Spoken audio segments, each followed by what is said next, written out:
This episode is brought to you by Piedmontese beef. Now, Andrew, what's up? People are wondering. They want to know that we have this deluxe bundle. Can you tell them about it, please? I'll tell them about the deluxe bundle.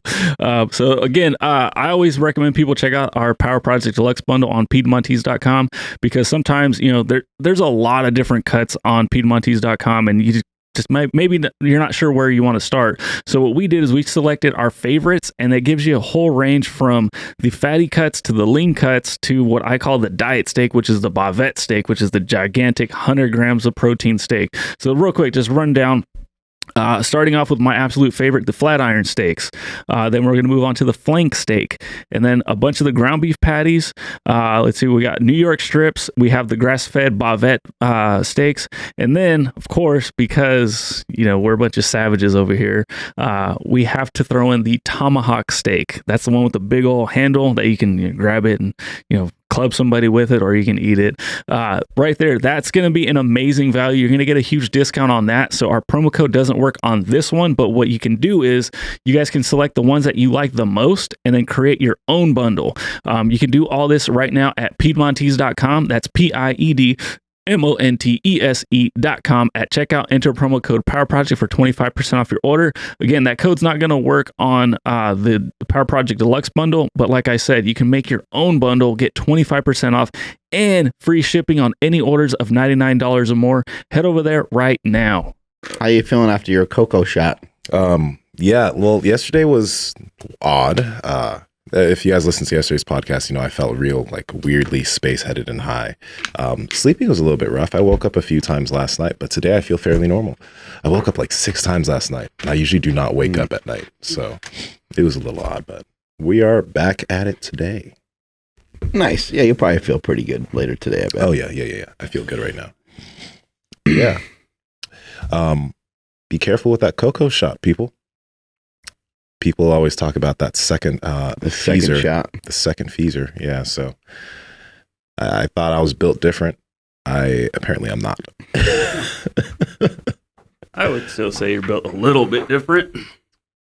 But one thing you don't have to be careful about is, so technically today, Piedmontese is having the Memorial Day sale. Oh, really? Yeah, really. So you don't have to worry about accidentally putting in the wrong code or anything today because the entire website is 25% off right now. Oh, y'all better take advantage of that. Or, well, let's see, starting at 3 p.m. Central Time. So whatever that time is. 1 p.m. Pacific.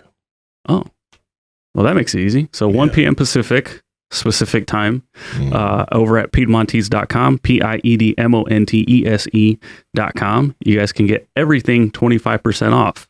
That's amazing. And yeah, dude, we had some more of the hot dotty patties. Yeah, good. They're finally so good. Yeah. Okay, I'm happy that you're finally eating fat. I know. You should be. Well, I still, my favorite is still the flat iron. And when you look at the overall calories, I can have that and all kinds of other fun foods. True. But yeah, something about the extra fatty patties. It's the fat. Need that fat. We got a great guest on today, Robert Lustig. He super popular in terms of somebody that talks a lot about nutrition. He's been in the field for a long time. He's attacked it from many different angles. He's worked with kids, childhood obesity, and I think that's kind of where he started to really question a lot of the things that he knew. Bless you, Andrew. A lot of things he knew, a lot of things he learned, because it's a complicated thing to try to figure out. As weird as it sounds, it's kind of controversial. And Robert, he'll share with us today how he doesn't think it's controversial, but I've seen people argue and fight over what makes us obese in the first place. And so trying to identify that problem, some people say it's insulin, some people say it's other things. I think it's a mismanagement of energy, just over consuming energy each and every day. And after a while, that leads to some negative impacts. And I think it does matter quite a bit on what you eat, the quality of foods. I think if you were to eat whole foods, natural foods, and even if you were to overeat a little bit, I think maybe you would gain some weight, but I don't think you would end up with a lot of disease, and I don't think you would end up with nearly as many problems, and I don't think you would end up nearly as overweight. But Robert, Dr. Lustig, I guess I should call him. He has over 12 million views on one of the YouTube videos that he did years ago. And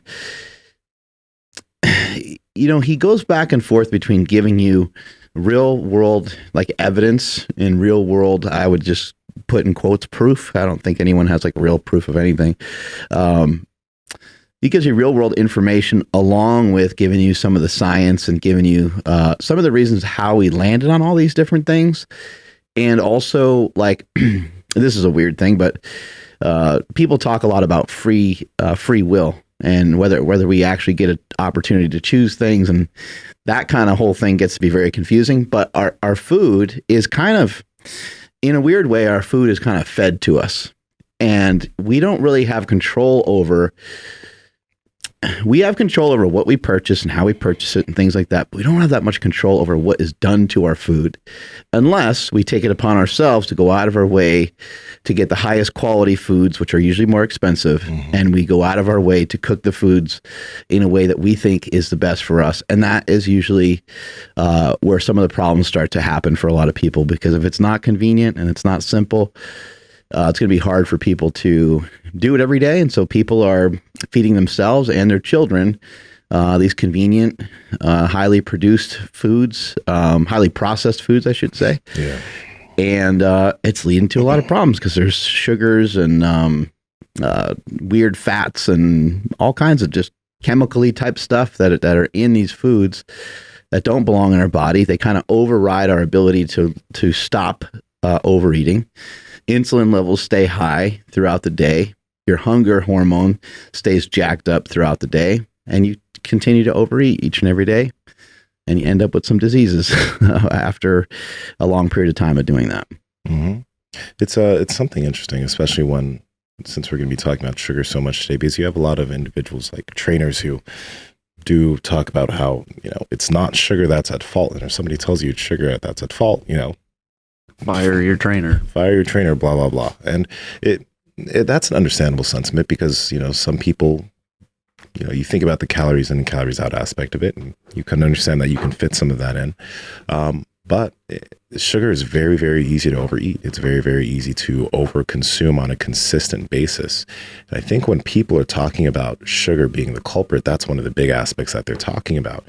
The ability to overconsume sugar. It's very hard to overconsume protein. It's very hard to overconsume vegetables, right? Mm-hmm. But when it comes to sugary treats, it's very easy to overconsume. So like that kind of needs to be understood when people are talking about how big of a problem it is. It's like, it's readily available and you can eat and eat and eat it without getting filled up. That is a problem. And it's super cheap. Mm-hmm.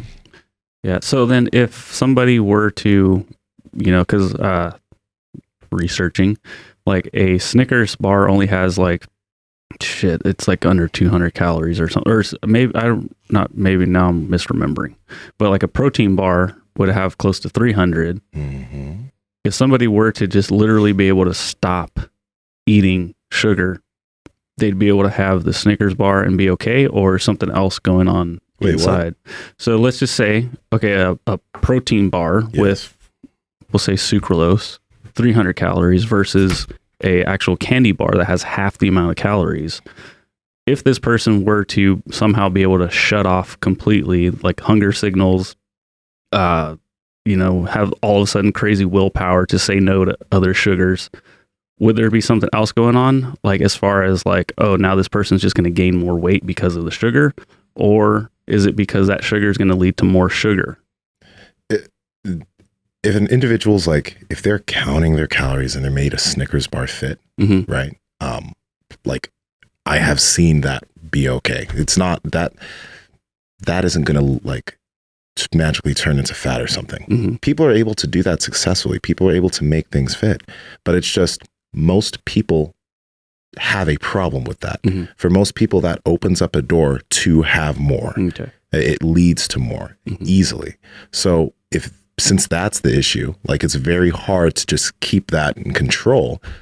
For some people, it's best to avoid it. It's kind of maybe a little similar to alcohol, where it's like, is it okay to have a drink or two and to drive? right? Like, sounds like a bad idea in general. Like, you should have no drinks if you're going to drive anywhere at any time. But a drink or two doesn't sound that harmful. It sounds like you're probably going to be okay, especially if it's over like a period of time, especially if it's with food. You're probably going to be just fine. But a lot of times, once somebody has that first drink, then they get excited and they have 4 drinks, and now we're running into some issues. And so it's the dosage that is a huge factor. But when it comes to our children, this is where it's easier just to say, hey, look, let's get rid of sugar, because your kids are kind of, everything they eat is kind of sugary. Or most of the things that we try to say is for kids is sugary. Yeah. It doesn't always even have sugar in it, though. But like, I would consider Cheez-Its as being sugary because it's a highly processed food and it has a lot of carbohydrates in it. It's sure it has fat in it and stuff like that too, but it doesn't have much protein. That's going to be something that's going to spike your insulin levels, probably just as good as some like apple juice or something like that. So I would put it in that category. And children eat like just enormous amounts of carbohydrates. It's really skewed, and they snack most of the day. And then when it comes time for them to eat, they're not hungry. You know, I have my own children, and I've seen this happen before where, we give them a lunch that is fairly healthy. You know, it's just a sandwich with some protein and stuff like that. It's not any sort of weird special, protein meal or anything. It's just a normal type of thing. But they're not hungry for it sometimes. I've seen that happen before just because they maybe had cereal in the morning, then they have a snack in the afternoon. They eat like 5 granola bars with chocolate chips in them or whatever. Yeah. So after a while, we just got rid of a lot of that stuff because we're just like, we see empty wrappers. We're like, we're trying to send them off to school with a snack that goes with other food that they have. But then they're just randomly snacking on it throughout the day. So we got rid of a lot of that stuff. And here we go.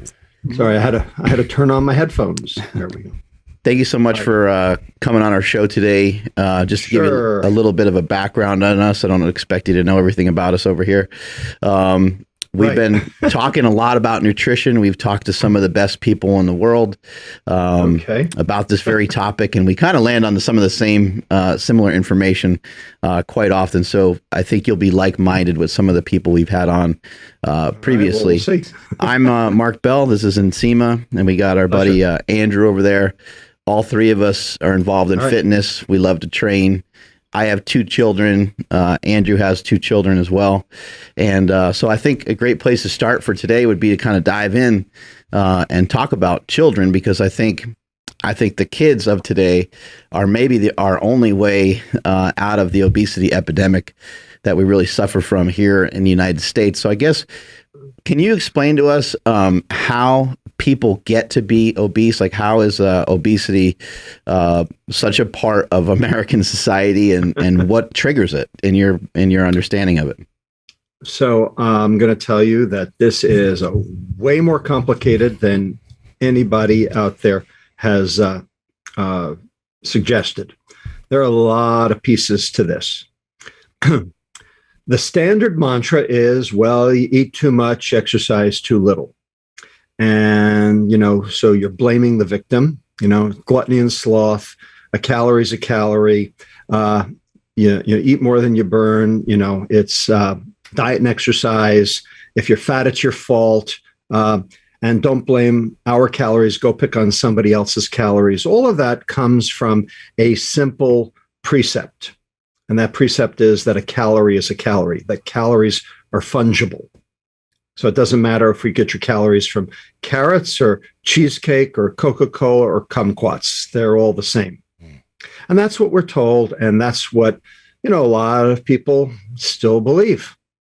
Well, that's not what the science says. Science says something very different. So let's back up now that my job in this world is to kill the calorie as a unit of measure, that we should never talk about calories again because they are useless. I want them removed from the nutrition facts label because they are more than misleading. They are detrimental. How's that? Okay.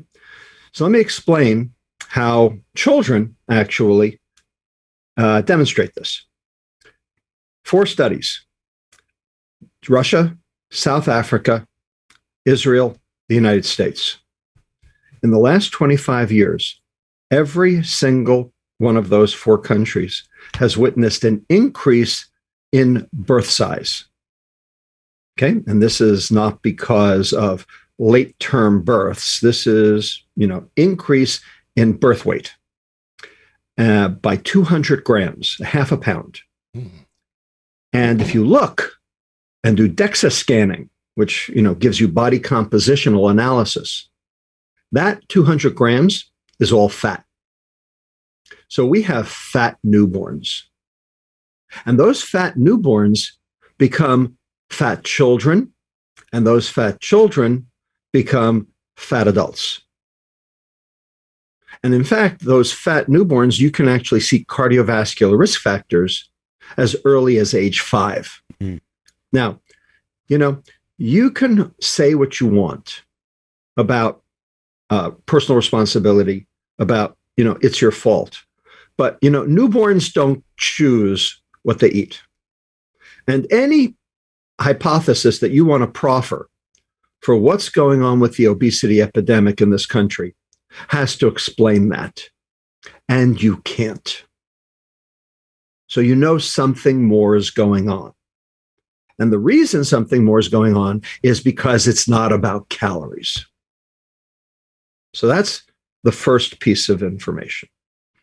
The second piece of information is that as a pediatrician, I have watched this tsunami of chronic metabolic disease overwhelm the United States over the past 50 years. I entered medical school in 1976.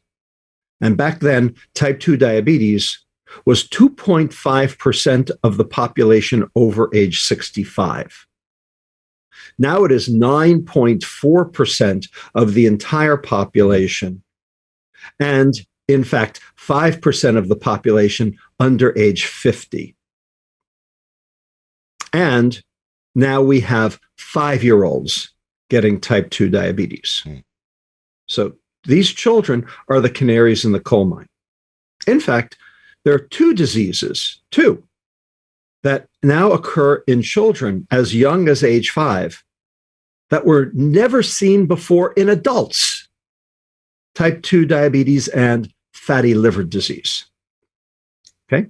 Since when do children get fatty liver disease? Prior to 1980, if you saw a patient with fatty liver disease, that was due to alcohol.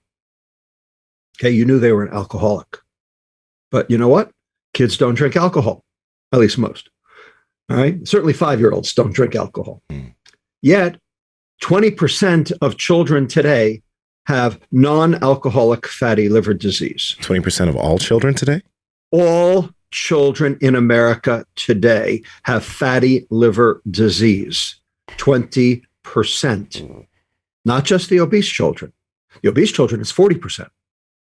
20% of all children, maybe your kids, and you don't know it. But when you do the liver ultrasound, you can find out. Okay, and there's some other ways which we can talk about as to how you diagnose this. This is a silent disease until it's not. All right? I mean, basically, you can reverse fatty liver until you can't. When you start getting inflammation and you start getting necrosis and cell death in the liver, and you start getting fibrosis and scarring, then you've got cirrhosis. And it is now true that non-alcoholic fatty liver disease is the leading cause of liver transplant in the United States, now having overtaken hepatitis C. This is a disease that didn't exist before 1980, and it is now epidemic. And it's not just in the United States, it's everywhere. Not to our extent, but it's everywhere. Hong Kong, Korea, Australia, you name the country, it's there. So where'd this come from? And what's causing non-alcoholic fatty liver disease? Oh, and by the way, these diseases have nothing to do with obesity. Yes, they're made worse by obesity, but normal weight people get these things too. So if children, 5-year-old children, have fatty liver disease, do you really want to tell me that this is about gluttony and sloth, that this is about calories in, calories out, that this is about energy balance? Okay, doesn't make sense. Let me give you another one. Okay, this is not children. We're going to adults now. There is a founder effect cohort in Ecuador, and they are known as the Little Women of Loja, and they're very interesting. They have a mutation in the growth hormone receptor. All right, so their growth hormone does not work in any of their tissues, so that's why they're little. All right, and these women are obese. These women are very large compared to their, neighbors, or to even their sisters or brothers who don't have the mutation. All right, they are obese, yet they have almost a 0% prevalence of diabetes or heart disease compared to their sibs who have a high prevalence. And cancer, even, right? And they're thin, and they have no cancer. That's exactly right. All right. So here's obesity without its complications. So there are a zillion reasons why this is not about obesity. Yes, obesity is a problem. I'm not saying it's not. But if you want to pin all of these health care problems on obesity, and if you want to pin obesity on this concept of energy balance, then you really need to read my book. Because once you're finished, okay, you're not going to believe that anymore. So that's, the first thing, okay? And it's all revolving around this myth, this notion that calories are the problem. They are not. Which calories are the problem? That's what we have to get into. It's the food quality rather than the food quantity that is the problem. And I'm sure we will go there. Yeah, the name of your book, I think it's a great name, Metabolical. That is a really, really cool name. I think it hits the nail right on the head. When you're mentioning it's not about calories, let's dive into that deeply, because in our community, in the fitness community, in bodybuilding and in powerlifting, when people are trying to maybe bulk and gain weight, they up their calories. When people are trying to get leaner / thinking that they're maybe getting healthier, they're going to try to reduce their calories. And also, a lot of people will track their macronutrients, they'll track their protein, they'll track their carbohydrate intake and so forth. What are some of your thoughts on that? What do you feel is maybe missing when people are implementing that and they're losing weight and thinking that they're getting healthier, but there could be other problems that they're not paying attention to? Absolutely. So, I mean, that's the $64 zillion question. So let me give you a few examples of how this works and why counting your calories is basically a fool's errand. It's just never going to work. Hasn't worked yet, not for the general population. And to be honest with you, probably doesn't work for the weightlifting population either. And here's why. Let's take almonds. All right. You like almonds? Indeed. I like almonds. Almonds are pretty good, actually. All right. You eat 160 calories in almonds. How many of those calories do you absorb? Guess? Yeah, there's fiber, there's protein. So maybe half of them, I don't know, 80.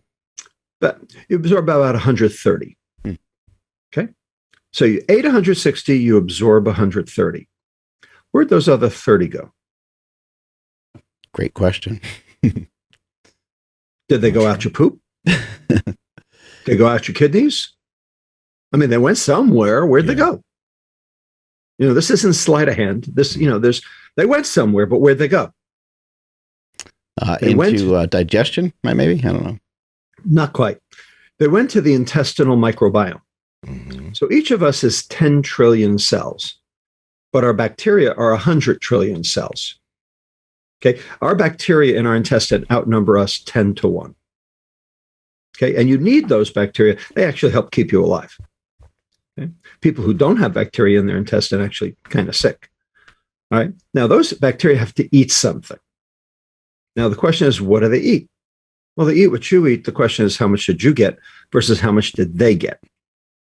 Now, if you ate those almonds, the fiber in the almonds, the soluble and insoluble fiber, form a gel on the inside of your duodenum, the first part of your intestine.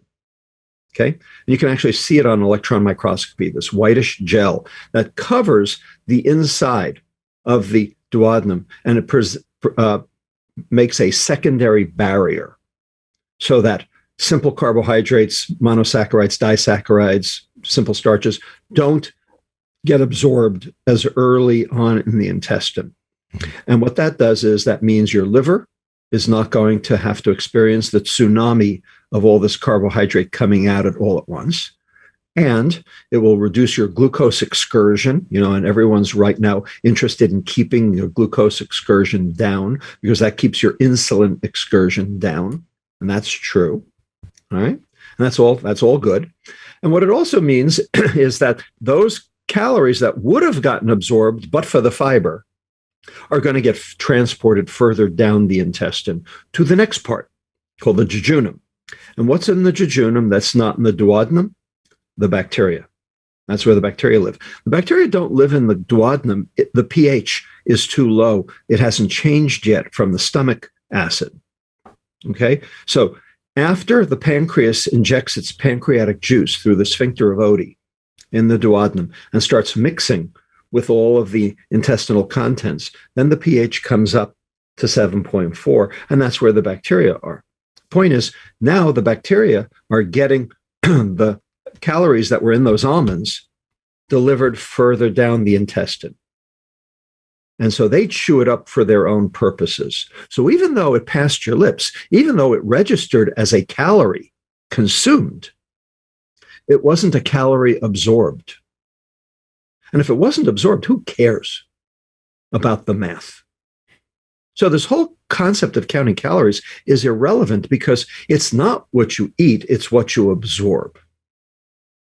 And you can't measure that. So that's one reason a calorie is not a calorie. Because if you ate it with fiber, it wasn't for you. It was for your bacteria. And you need to feed them. So that's one reason. Let's take a second reason. Protein. Now, you guys love protein powder. Okay, I am here to tell you that if you are a bodybuilder, if you are a weightlifter and you want to build muscle, then you need protein powder. And the reason you need protein powder, I'm not giving a specific brand or anything. I'm not here to endorse anything. The reason is because protein powder is basically branched chain amino acids. Leucine, isoleucine, valine, all essential amino acids. You have to consume them. Your body can't make them. And those three amino acids are 20% of muscle. They're very high in muscle. So if you are trying to build muscle, you need them. You can't get them anywhere else except your diet.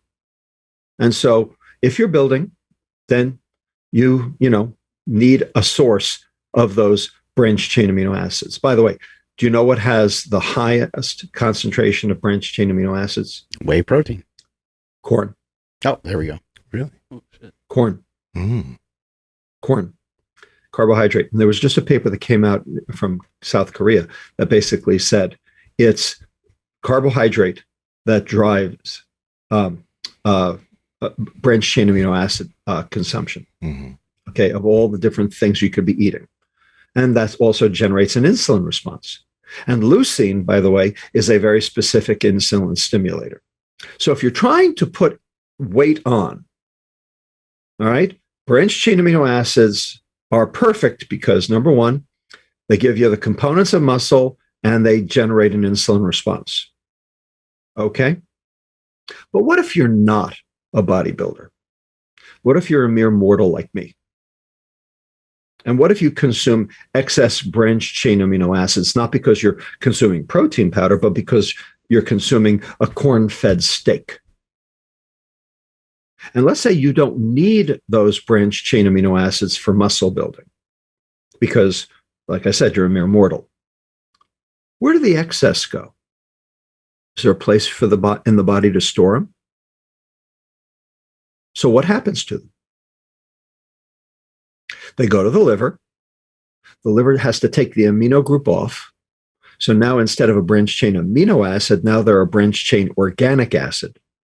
And that branched chain organic acid will enter into what's known as the Krebs cycle, what happens in the mitochondria to burn energy all the way to ATP and carbon dioxide. And that's the chemical energy of life, is to make ATP. All right. Now, that's all well and good, but two things. Number one, it costs more energy to take that amino group off, the amino acid, than it does to phosphorylate, say, a carbohydrate. So there's a net loss of energy when you're burning a piece of an amino acid compared to a monosaccharide. So they're not equivalent. If you put them in a bomb calorimeter and you explode them, they're equivalent. But in the body, because there's a net loss of taking that amino acid and turning it into energy, they're not equivalent. But you can't determine that from, quote, calories, unquote. Another reason a calorie is not a calorie. In addition, you ate those branched chain amino acids, you didn't need them. They enter the Krebs cycle, but the Krebs cycle can only run so fast. Everyone's got a fixed rate of maximum velocity on that Krebs cycle. You can only go so quick. If you overwhelm it, what happens to the excess? It gets thrown off out of the mitochondria as citrate through a process called the citrate shuttle. That citrate can then be broken back down into acetyl-CoA in the cytoplasm, not in the mitochondria. And then that acetyl-CoA will then generate 2 carbon fragments, and you will have basically built from scratch a fatty acid through an enzyme called fatty acid synthase. This process of taking citrate all the way to fatty acid is a process that we study at UCSF and Touro University called de novo lipogenesis, DNL, new fat making. This is how your liver turns carbohydrate and particularly sugar into fat. And it is that liver fat that causes chronic disease, unrelated to its calories, having nothing to do with its calories. So, the more de novo lipogenesis, the more liver fat, the more insulin resistance, the more chronic disease. So, you want protein powder? You better be a bodybuilder. So this has me curious because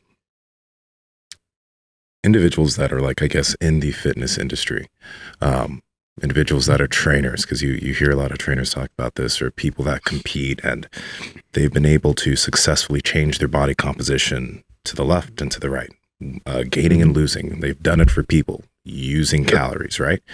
They're listening and they are kind of probably trying to really rack their head on why it doesn't matter.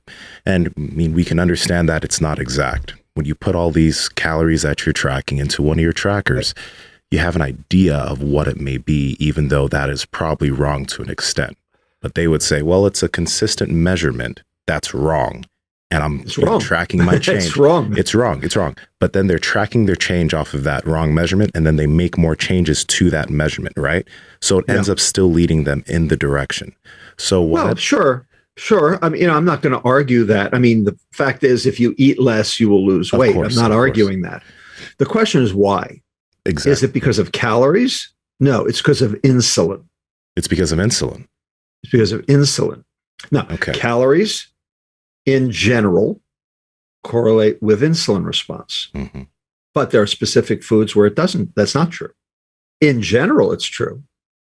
Carbohydrate definitely generates an insulin response. No argument there. But carbohydrate with fiber generates a very weak insulin response. Yeah.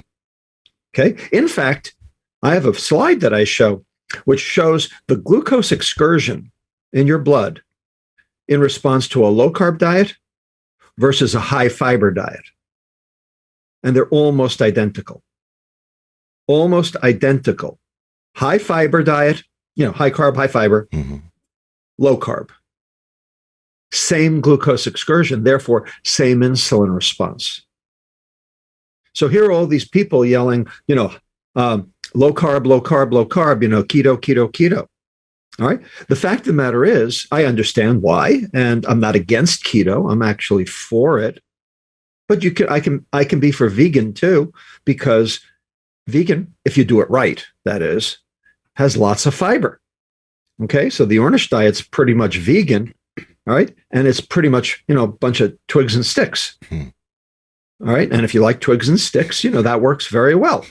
The point is that Coke, Doritos, and Oreos are also vegan. So just eating vegan doesn't mean you're doing it right, because Coke, Doritos, and Oreos don't have any fiber. And so your glucose excursion will be enormous, will be massive, and that will drive weight gain. So really, calories and carbohydrate and glycemic index, which I also think is a canard. Okay, these are all proxies for the insulin response. It's the insulin response that actually determines weight gain, weight loss, body compositional changes, et cetera. The problem is right now we don't have an online, in real time measure of our insulin excursions, but we're working on it. I'm actually working with a couple of companies that are trying to develop a wearable to be able to do just that. Yeah, at the moment. And that will be a big, big boon. Yeah, at the moment, you can mainly track your glucose levels, right? That's right. Maybe just not as accurate of a measure of what's happening with your insulin due to the fact that you might be eating other things with the carbohydrates, and it might be slowing down the absorption, digestion, and so forth. That's right. So I'm not saying that monitoring your glucose excursion is bad. It's good. It's just not enough. All right. In the grand scheme of things, I would say that monitoring your glucose excursion will give you about 10% of the equation. Okay. Now, 10% is more than 0%. So that's good. But if you think that's all you need, then I got a bridge to sell you. All right. What you will also need in order to do this properly is the insulin response, the postprandial insulin response. And with that, you will need the postprandial C-peptide response, because you'll need to know whether that insulin is really insulin or pro-insulin. And that's a big issue. And also, you will need the postprandial triglyceride response. And that's something that, is really just very new. And, we're just publishing the paper on it now. And then lastly, maybe, we don't know this, if we need this yet or not, we're going to find out if we need it, is a postprandial lactate response. Now, you know all about lactate because you're bodybuilders. Okay. Your audience probably knows about lactate because they're bodybuilders. All right. But lactate tells you about more than just muscle mass. It tells you about mitochondrial dysfunction. When your mitochondria are not working right, your lactate goes up. And we know this because we actually studied this in children when we took the sugar out of their diets. Obese children, we took the sugar out, we put the starch in, and their lactate went away. And that's telling us that their mitochondria are now working right. So understanding what your postprandial lactate response is may also be important for figuring out, a rational meal plan that works in terms of not just bodybuilding, but in terms of metabolic health. And these are things that are not there yet. They're coming down the line. Maybe 7 to 10 years from now we'll have them. Right now, all we have is glucose. What if an individual is to follow a diet that is mainly protein and mainly fat? Could they still run into fatty liver? Could they still run into some signs of even diabetes without fiber and without maybe paying attention to some other things? So basically, you're asking me, is the carnivore diet okay? Something like that. In 10 words or less. Yeah, right. And the answer is the carnivore diet's fine. Okay, provided you get enough vitamins and minerals. Now, that's not an automatic. You will certainly get enough B12. You'll certainly get enough B6. But, you may not get everything you need from a carnivore diet. You may not get vitamin D. If you're drinking milk, vitamin D fortified milk, you may, but not everybody on a carnivore diet likes milk. In addition, there are other things that you only get out of green vegetables, such as biotin and flavonoids.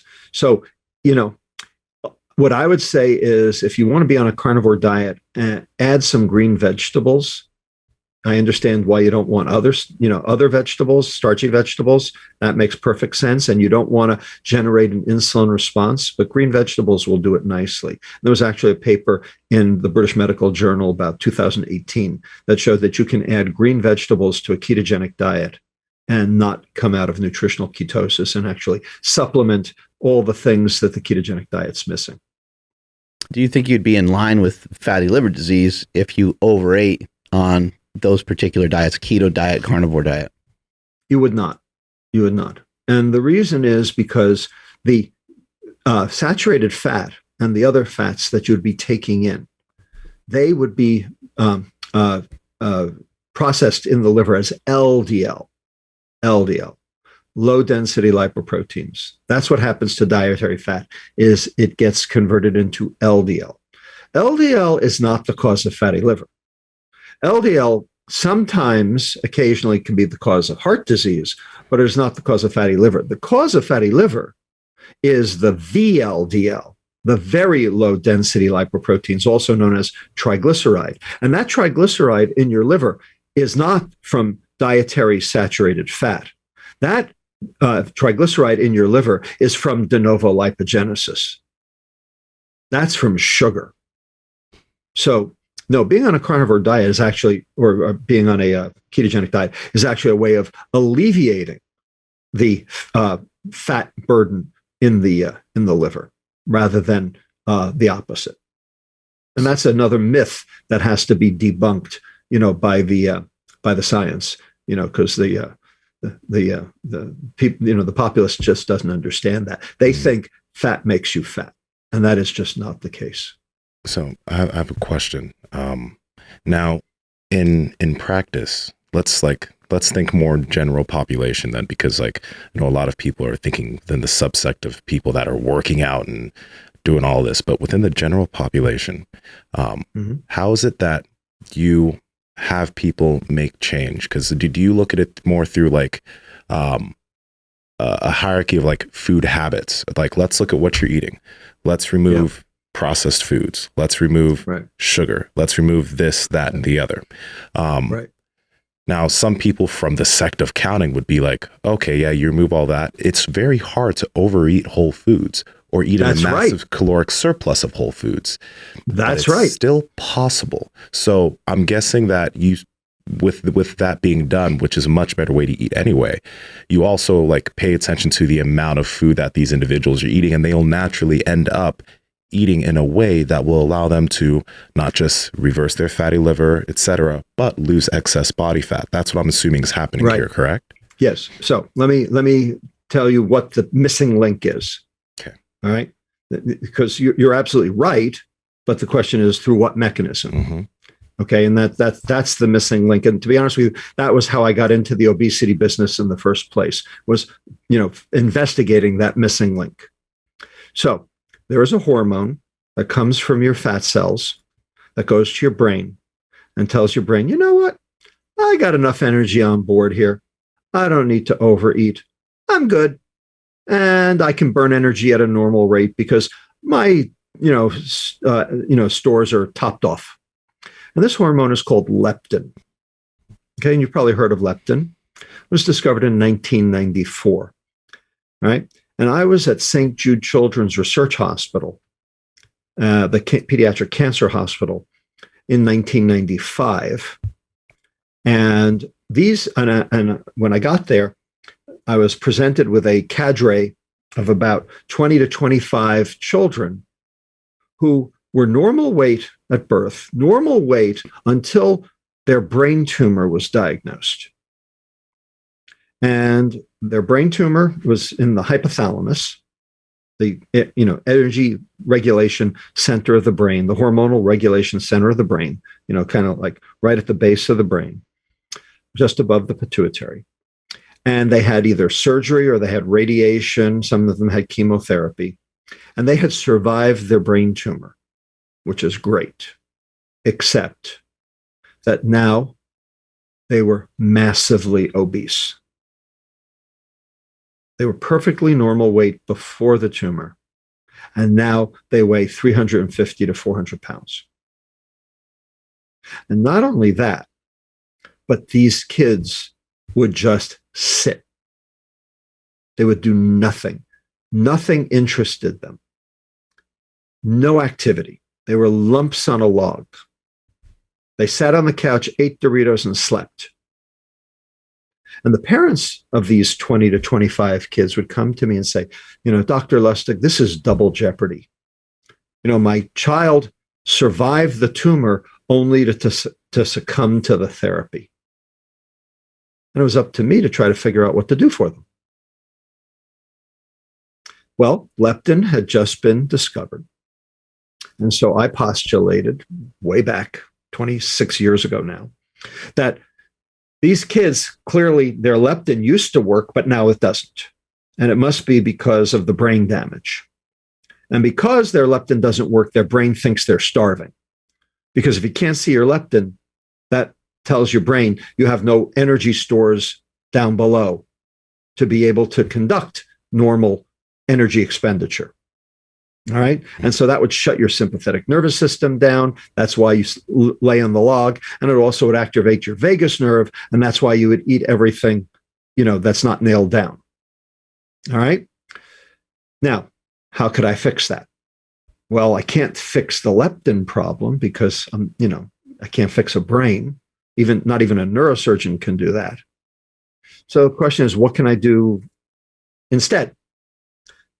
And so, I went to the literature, and I'm a neuroendocrinologist. So, I had a little bit of training in this.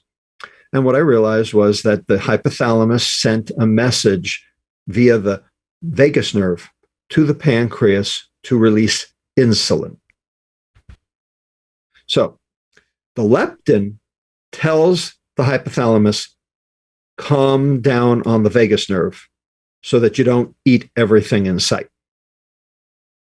And so these kids had enormously high insulin levels, and we knew that.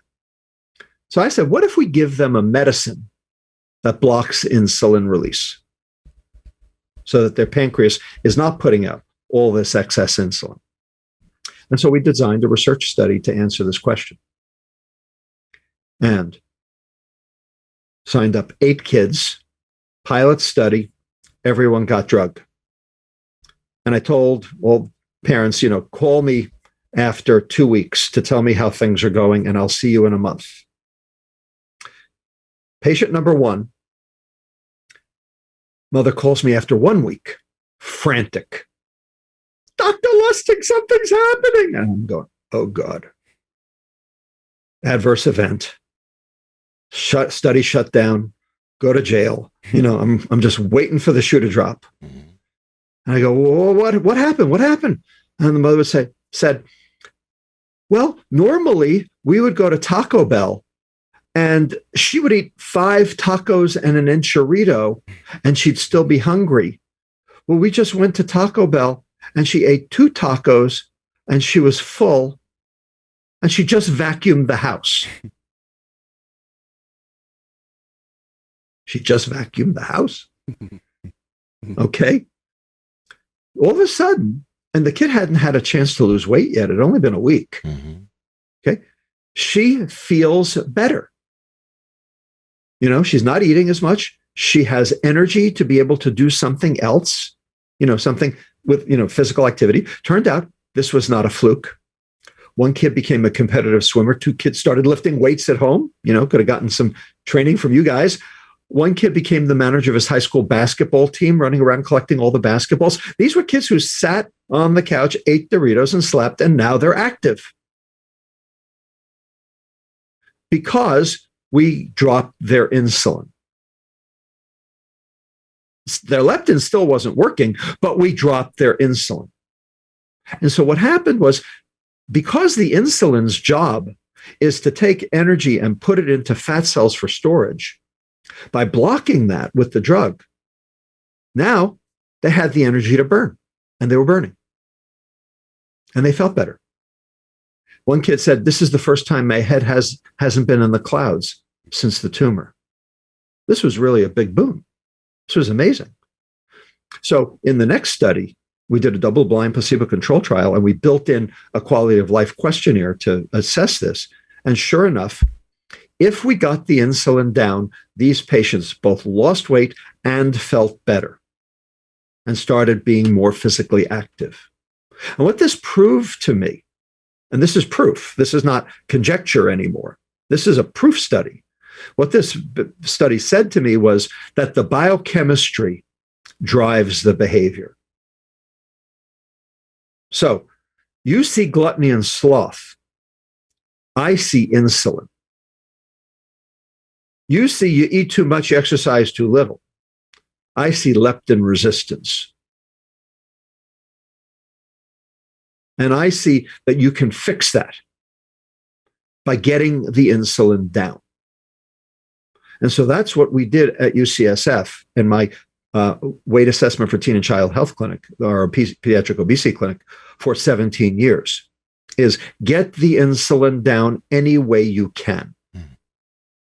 And when you do, the patient, number one, loses weight. Number two, patient feels better. And number three, once they understand what feeling good feels like, they never go back. How do we get people to understand that part of it? Because I think that the information that you just gave us is amazing, but just, somebody without disease, but somebody that's sitting on the couch that is eating Doritos, that is struggling, how do you propose they start taking that first step? Because we know once they get momentum, they will feel a lot better. But man, that momentum is a tough thing to find. I hear you. I lived this for how many years? This is what we did.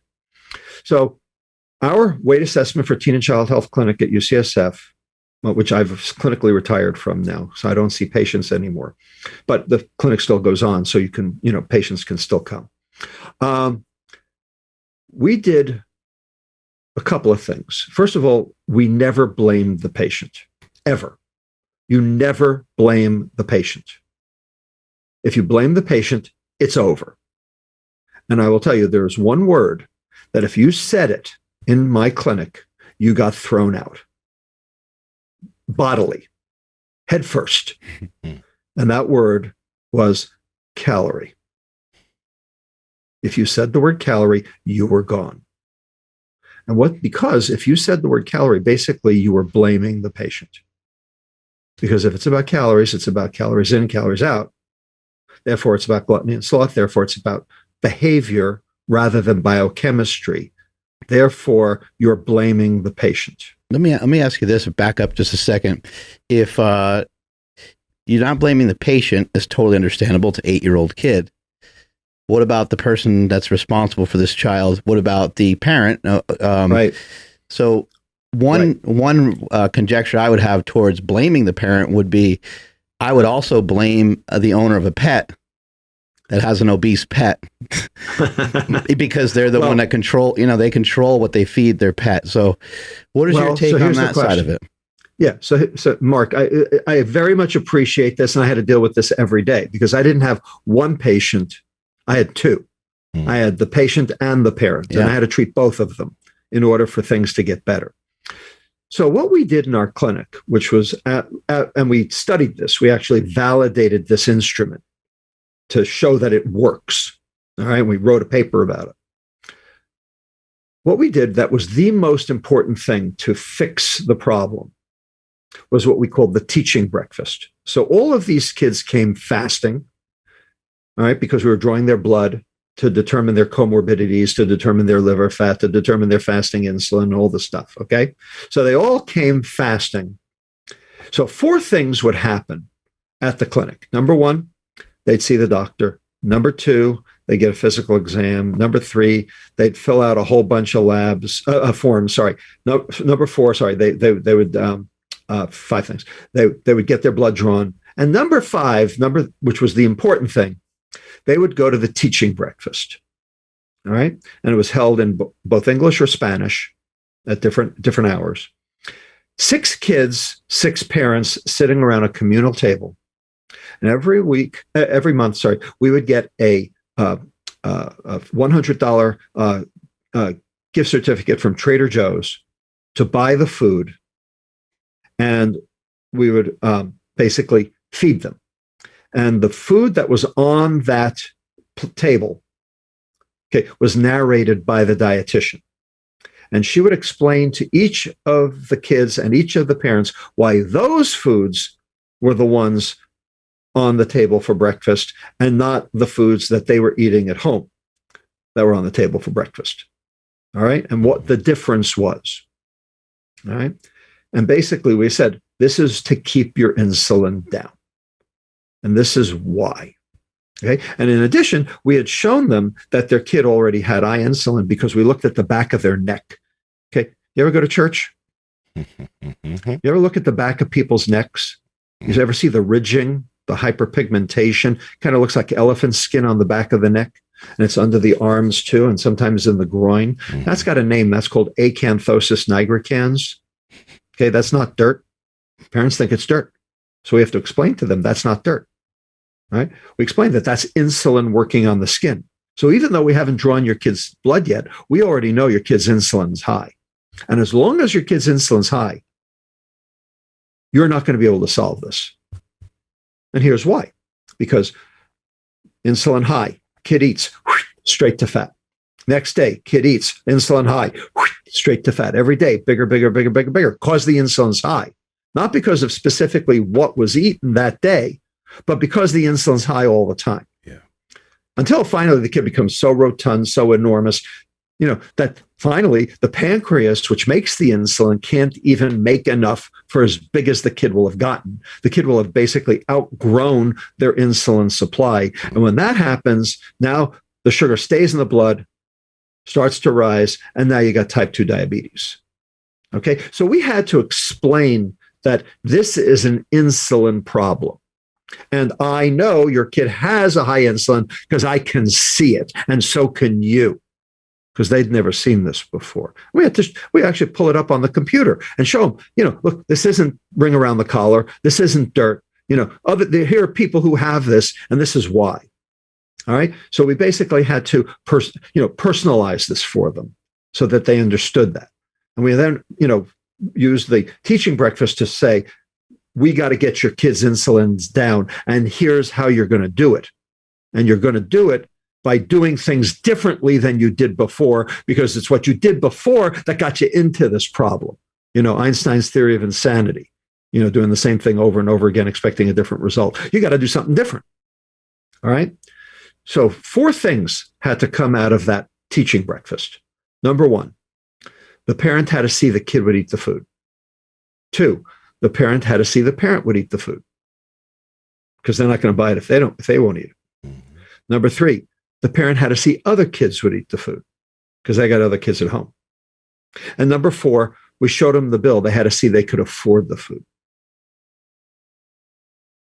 And we actually ticked those 4 boxes. If we ticked those 4 boxes, patient did well. Patient lost weight. And then we would just say, more and more. All right. If they didn't get those 4, then the patient did not do well. So we know what has to happen, and we know how to do it. Now, the question is, how do you do this at scale? How do you do this not for a kid sitting in an obesity clinic? How do you do it for an entire population? Now, that's a bigger question. That's why I write books, is to be able to explain this. But ultimately, we have to get this into the medical curriculum. We have to explain to doctors and dietitians and dentists and, ancillary medical staff and insurance companies, okay, what's going on. And ultimately, we have to get the food industry to re-engineer and reformulate the foods that they produce and procure and market. Okay. The point is, they have no impetus. They have no interest because, sugar's their gravy train. It's their juggernaut. And, they're not going to give it up without a fight. And they're going to drive this bus till the wheels fall off. So we're not going to get a lot of traction at the food industry level.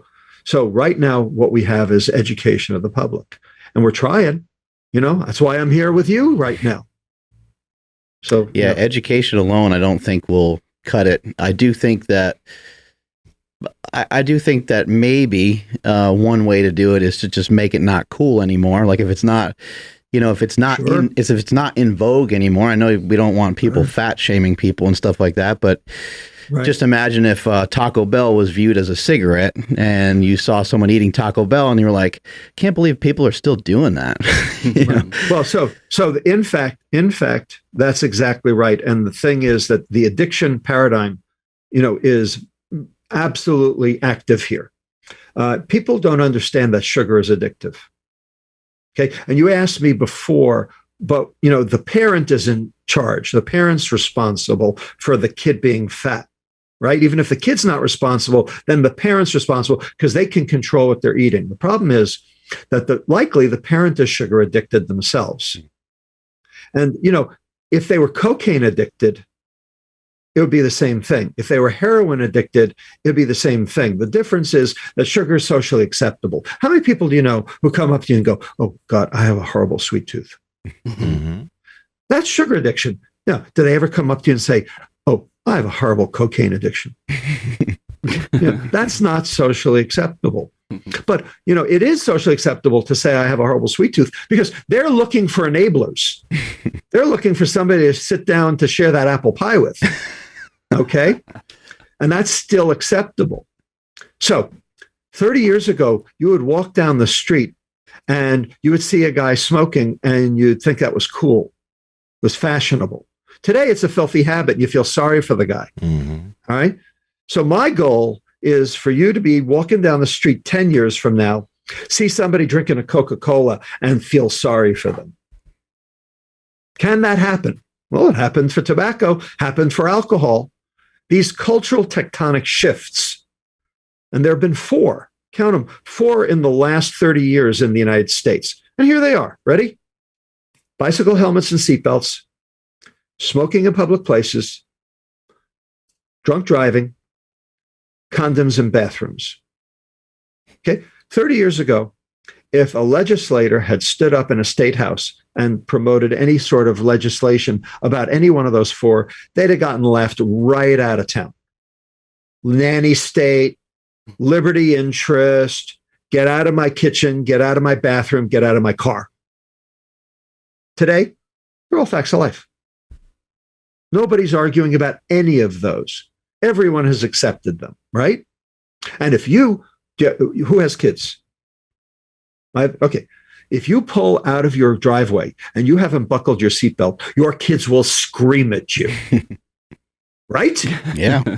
And the car too. Okay. And the car will too. Right. So how'd that happen? And why did it take 30 years? Answer: we taught the children. The children grew up and they voted. And the naysayers are dead. You don't change people's minds. You change generations' minds. So maybe people aren't allowed to eat a certain amount of carbs within 20 feet of your building? Maybe. Sure. Why not? Citizens arrest if someone has too many carbohydrates. Well, in fact, Bloomberg tried the big gulp ban and he tried to get, sodas off SNAP. These were appropriate public health measures. They were a little too early for the, for the level of education. Ultimately, the reason education is important is to allow for society to be able to allow for these, policy measures to take hold, to basically, smooth the playing field. Let's say, say Dr. That's why Lustig, education is necessary. Say Dr. Lustig is in charge. What do maybe food labels of the future look like, or what kind of regulations are you looking to maybe impose on some of the big food companies? Right. So I wouldn't even impose regulations on the food companies. I mean, I would, but there are 2 things that I would do that are more important. Okay. With respect to the food label, I would completely gut the current food label. All food is inherently good. It's what we do to the food that's not. And that's what I explain in my book, which, metabolical, there it is right there. Okay. Is that it's the processing, it's the food processing. And that's not on the label. So what I would do is I would basically take the current label, throw it in the garbage. And what I would do is I construct a new food label that told people what's been done to the food, what's been added, and what's been subtracted. Because that's more important than what's in it, is what's been done to it. And I actually explain with the empiric science why that's true within the pages of the book. So from the label standpoint, that's what I would do. And then from the policy standpoint, yes, we could talk about, food industry regulation and all, and that we can do that. But I actually think there's something way more important, that's way higher up the echelon in terms of making change. And actually, you will agree with it. Let's get rid of all food subsidies. Every food subsidy. Currently, the only things we subsidize are corn, wheat, soy, sugar, all the things that are killing us. Those are the bad guys in this story. Corn, wheat, soy, sugar. What if we just got rid of all food subsidies? There's no economist on the planet that actually believes in food subsidies because they distort the market. So let's let the market work. Even libertarians can get on board with that, right? You don't want government, basically telling you what to buy, but when they subsidize something, they're telling you what to buy. That's their job, as it were. But, we don't need that. We needed it when we had the Dust Bowl. We needed it when we had the Depression, but we don't need it now, right? So the question is, what would happen to the price of food if we got rid of all food subsidies? The Giannini Foundation at UC Berkeley actually did this exercise several years ago, the mathematical, modeling of this. And what they showed was that the cost of food would not change, except for two items, corn and sugar. Those would both go up. Well, that's what we want, because that's what's killing us. So I would say you can't do anything in terms of food industry regulation until you remove the subsidies. Right now, the processed food industry has an impetus to create all the wrong products because they're paid to. Get rid of the subsidies, and then we can start talking about what we need to do to get the food industry to do the right thing. They can't do the right thing as long as the subsidies are in place. So that's where I would start. This is so interesting because it's like, I totally understand like what you're talking about and the benefits of getting rid of sugar, getting rid of processed foods. Yeah. I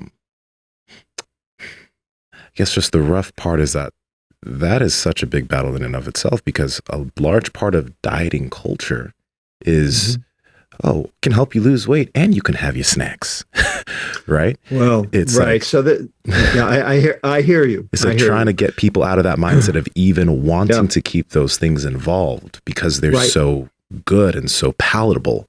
That's tough. Well, that's sugar addiction, isn't it? Yeah.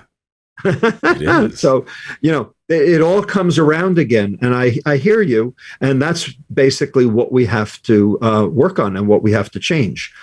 There are a lot of people who still think that eating small, frequent meals is a good idea to maintain your blood glucose. Okay, what a crock of you-know-what. All right. If that were the case, then why would intermittent fasting work? Now, intermittent fasting does work, for alleviation of chronic disease. The question is why? And it's not about the calories. You're not actually reducing calories when you're intermittently fasting. What you are doing is you are giving the liver a chance to burn off the fat that's accumulated because you're providing with a greater window of no eating. All right. So that means that whatever fat has built up has a chance to be burned off first. And the liver will burn that off first when provided with a period of no calories coming in. So that's why intermittent fasting works. And that's a good thing. And, I'm a proponent of that for the right patient. The question is, why do you need to intermittently fast? Well, it's because of the liver fat. Well, you know what? If you ate real food, you wouldn't have had the liver fat in the first place. So, this concept that you need your snacks to maintain a glucose level, you need your sports drinks to provide hydration and, that sugar in order to replete glycogen. I'll be honest with you, it's all canard, big canard. Okay. And the data actually show it, but, the food industry, they ain't going back. And, we can certainly talk about sports drinks if you want, but, I think they are one of the biggest problems, and especially for kids. There's an unbelievable assortment of choices when you go to a store, go to a grocery store, like even just the beverage area. You're just like, whoa, like when and where did this happen? There's aisles and aisles of beverages. Like, holy crap. Well, but the truth is they're not because sugar got cheap. Yeah, right. That's why high fructose corn syrup made sugar cheap. But a big piece of the puzzle here that people may not realize is there's not that many big food companies. I think you have pointed out, and this was years ago in your speech that had like 12 million views on YouTube. That one that blew a lot. A lot of yours have blown up like that, but that one in particular, I think you mentioned there was like 7 kind of big players. Is it still the case now, or is there a lot more people in the field because the economics of it all? Right. Well, so there are 10 major food conglomerates, and I actually show them on that slide. And that they control 90% of the food in this country, and actually around the world. So that leads us to not having as many choices as you think, because they're promoting particular things because they are already getting stuff cheap. That's right. Well, so what they're promoting is their own stuff. I mean, so there's a lot of choice within a company, but the fact is, because there are also few companies, in fact, and they're all using sugar as their hook, as their juggernaut, as their gravy train, because basically they know that we're all addicted, because they know when they add it, you buy more, and I can prove it.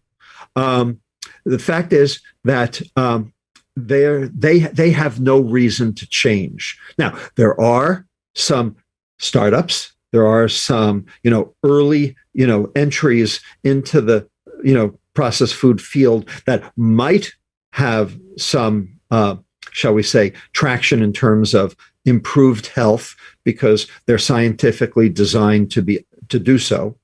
But what's happening to those? They're getting bought up by the big CPG companies and either, and for the most part, getting killed. So they bought them, it's basically catch and kill for them. Or sometimes sometimes that same company that harms you is the same company that offers something in a different aisle that's healthy. Nestle's offering Butterfingers and diabetes pills at the same time now. Right. So this is a huge problem. Oh man. Have you found that using something like artificial sweeteners has caused the same like insulin response, or has that messed anything up with some of the patients that you've worked with? Right. So that's a really good question. Everyone wants to know about artificial sweeteners, and actually the data are starting to come in. I used to say, I don't know, but actually we do have the data now. Hold on. There we go.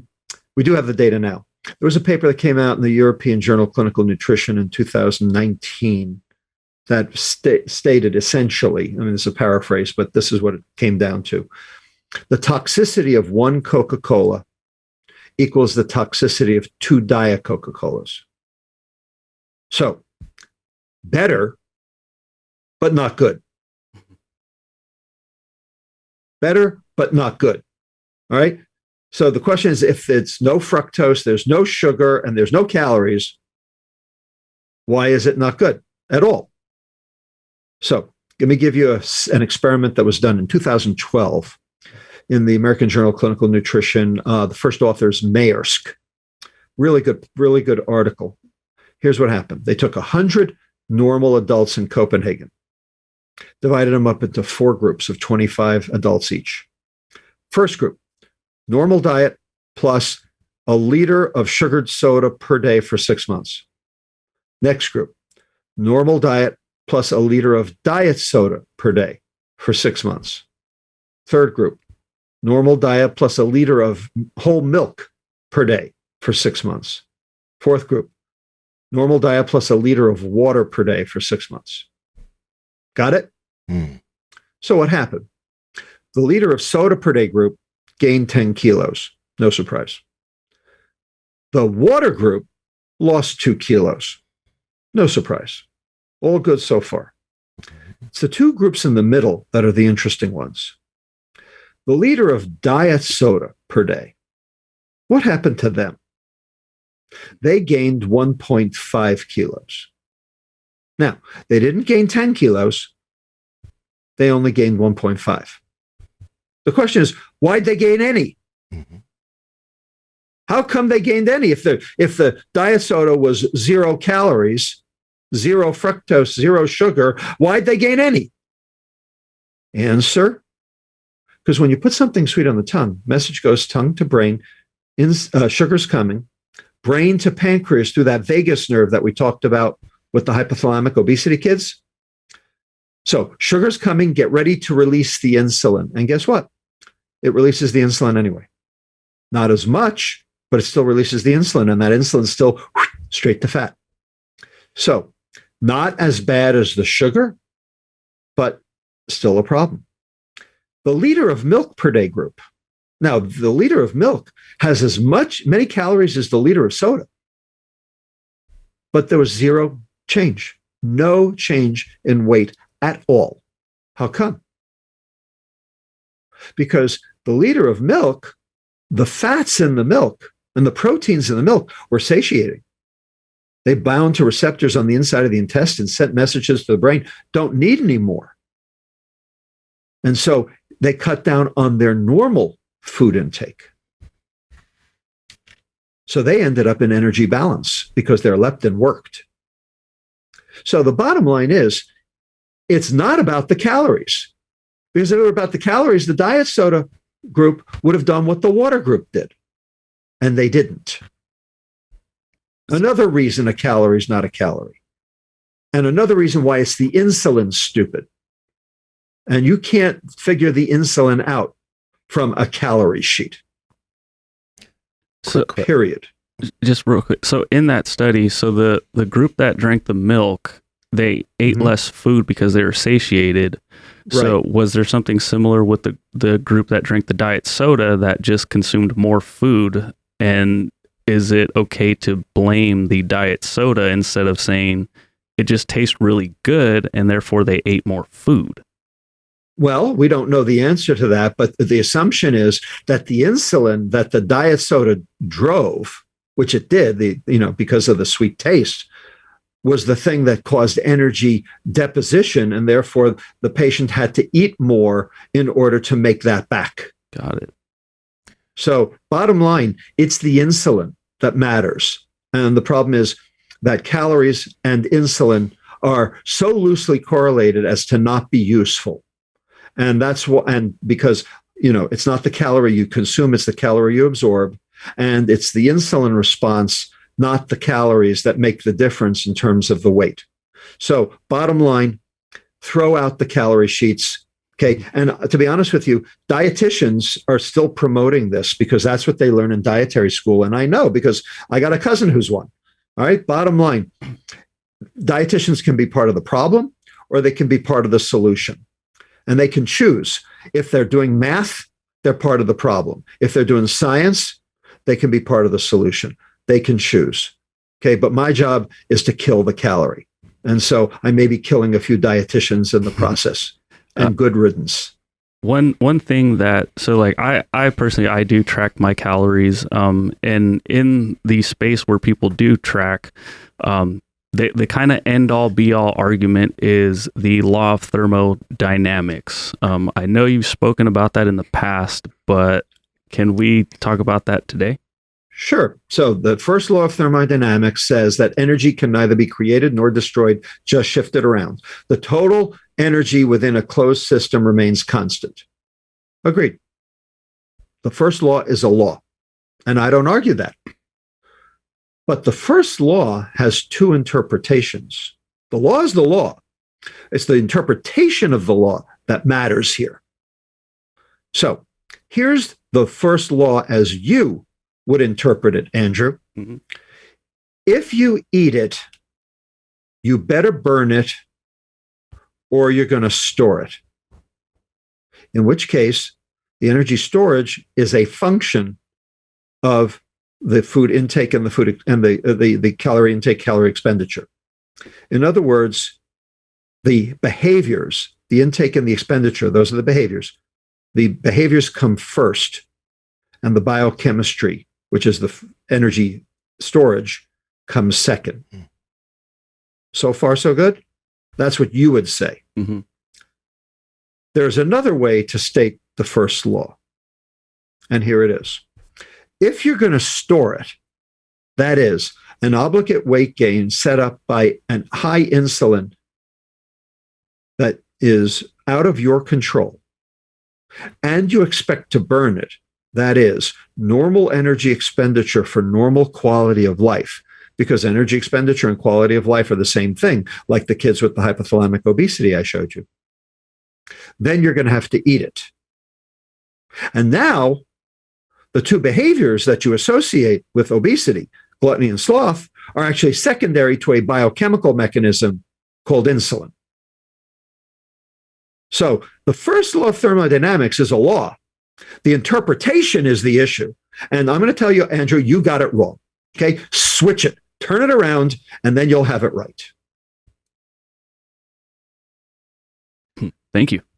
I was curious about something, and this may sound really, really dumb, but I'm curious if there's anything to it. So, is there any idea to understand if, like, for example, artificial sweeteners, there is a slight insulin response, maybe not as much as like normal. Yeah, not as much. Not as much, but not as much.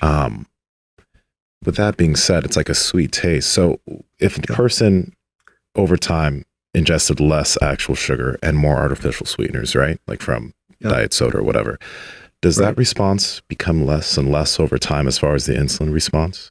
Like, or does it not stay? That we see. Not that we, okay. Yeah, okay. Not that we see. So not that just we the see. same, lower response. What does change are the taste receptors on your tongue.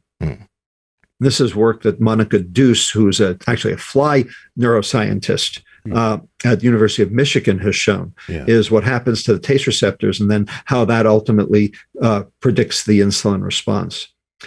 So it doesn't change the insulin response, it changes the sensitivity of the sugar to generate it. So you need more in order to get the response.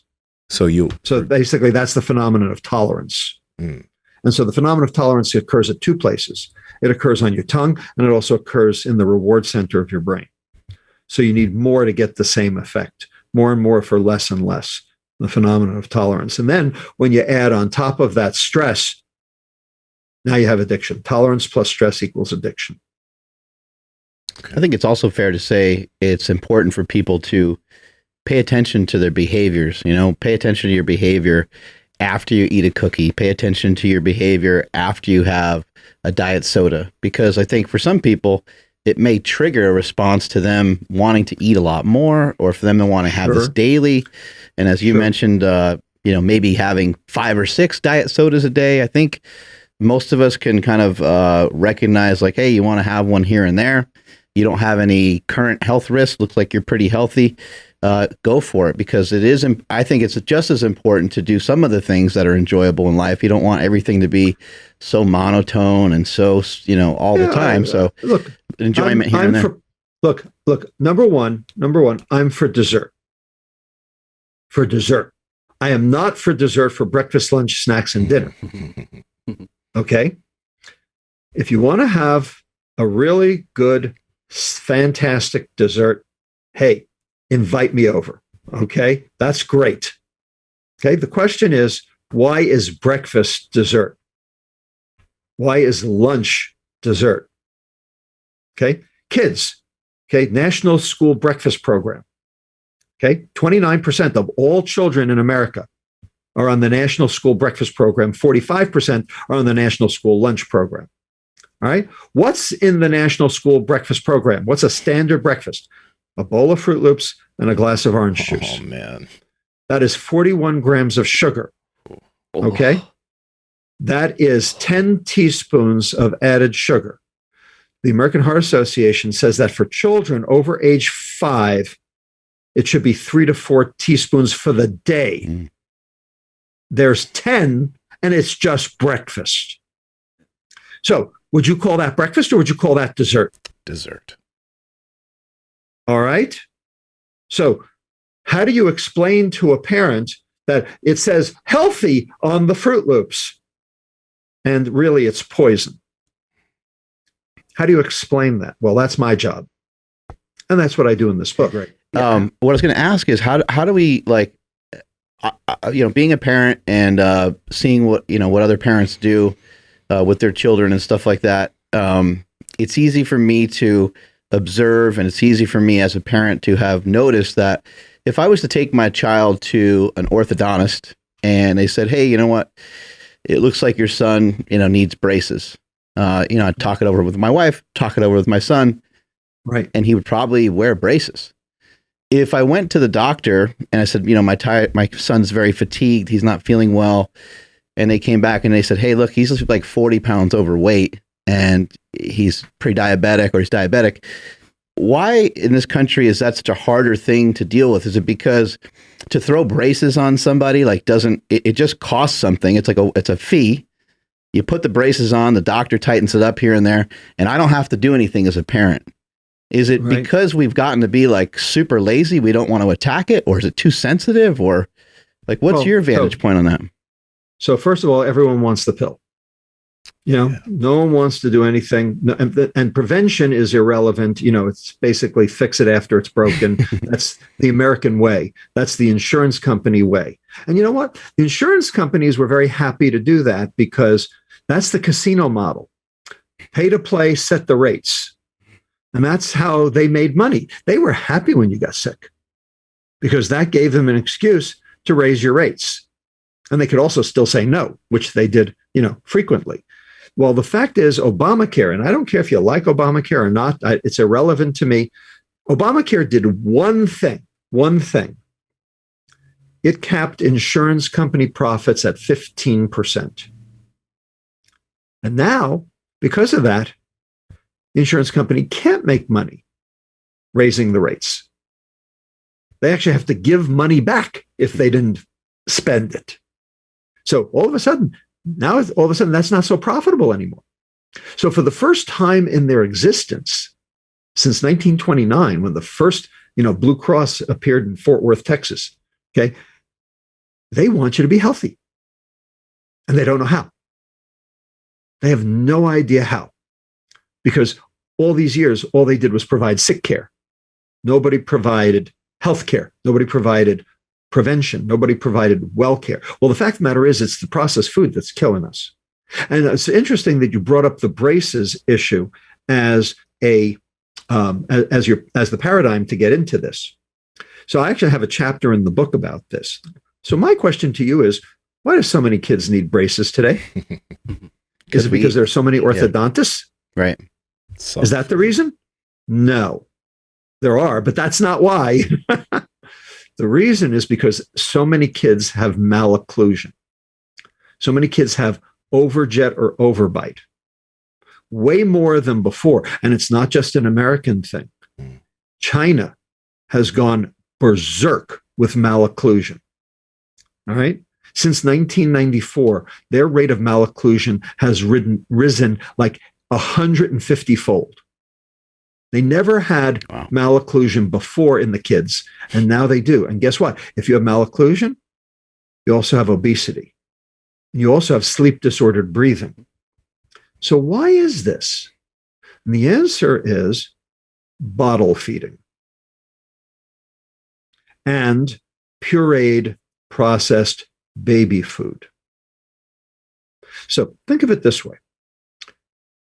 When you're born, you have an airway. Okay, your mouth right here, okay, and your palate back here, okay, and that has to grow. How does that grow? Chewing. First it grows because of sucking, and sucking on mother's nipple provides an enormous negative pressure pushing up on the hard palate, and there's a suture. Where the bones, the maxilla bones come together. It's called the incisive suture. And the tongue is pushing up against it, expanding it. All right. But if you're sucking on a plastic nipple, you don't have the same negative pressure. And so it doesn't expand as much. And that ends up leading to the high arched palate, which ends up leading to the malocclusion. Then, after age 6 months, when you start introducing solid foods, the thing that grows that airway are the muscles on either side, the temporalis, the masseter muscle, and the medial and lateral pterygoids that are involved in chewing. So before there was processed baby food, which basically started in 1901, how did parents feed their babies before 1901? We had many thousands of years of raising children. Okay, how did parents feed their babies before there was processed baby food? The same way the birds did. They would put some regular food in their mouths, macerate it up themselves, and then drop it into the baby's mouth. And that's how the baby also got the mom's microbiome. And it also caused them to have to gum it and chew it to death, which generated increased muscle tone in those muscles of the face that grew the airway and provided for more oxygen, which basically kept us healthy.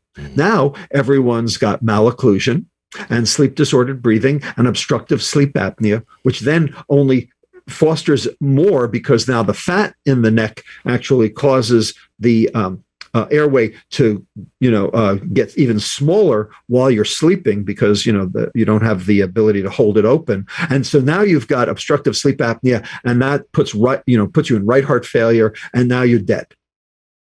So our food practices, not just for kids and for adults, but actually for babies, is a total, complete disaster. We have basically undone our own biology.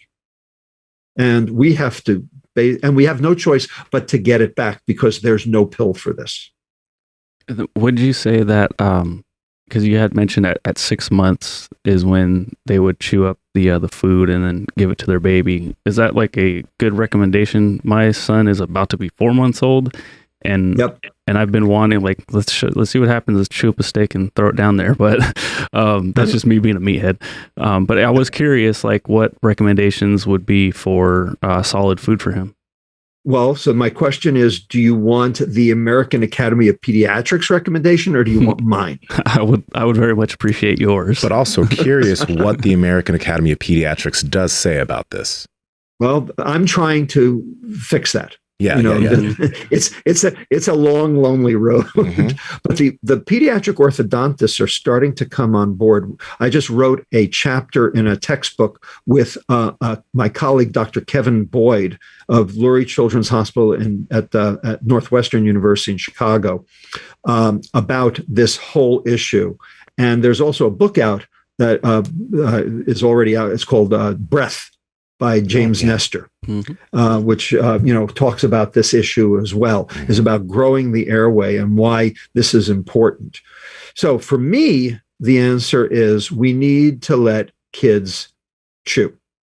And the only way to do that is to give them real food. And that's what we used to do. But, then everybody got scared about kids choking. And, the question is, how many kids actually choked and ended up needing to go either to the emergency room or died? And the answer is virtually none.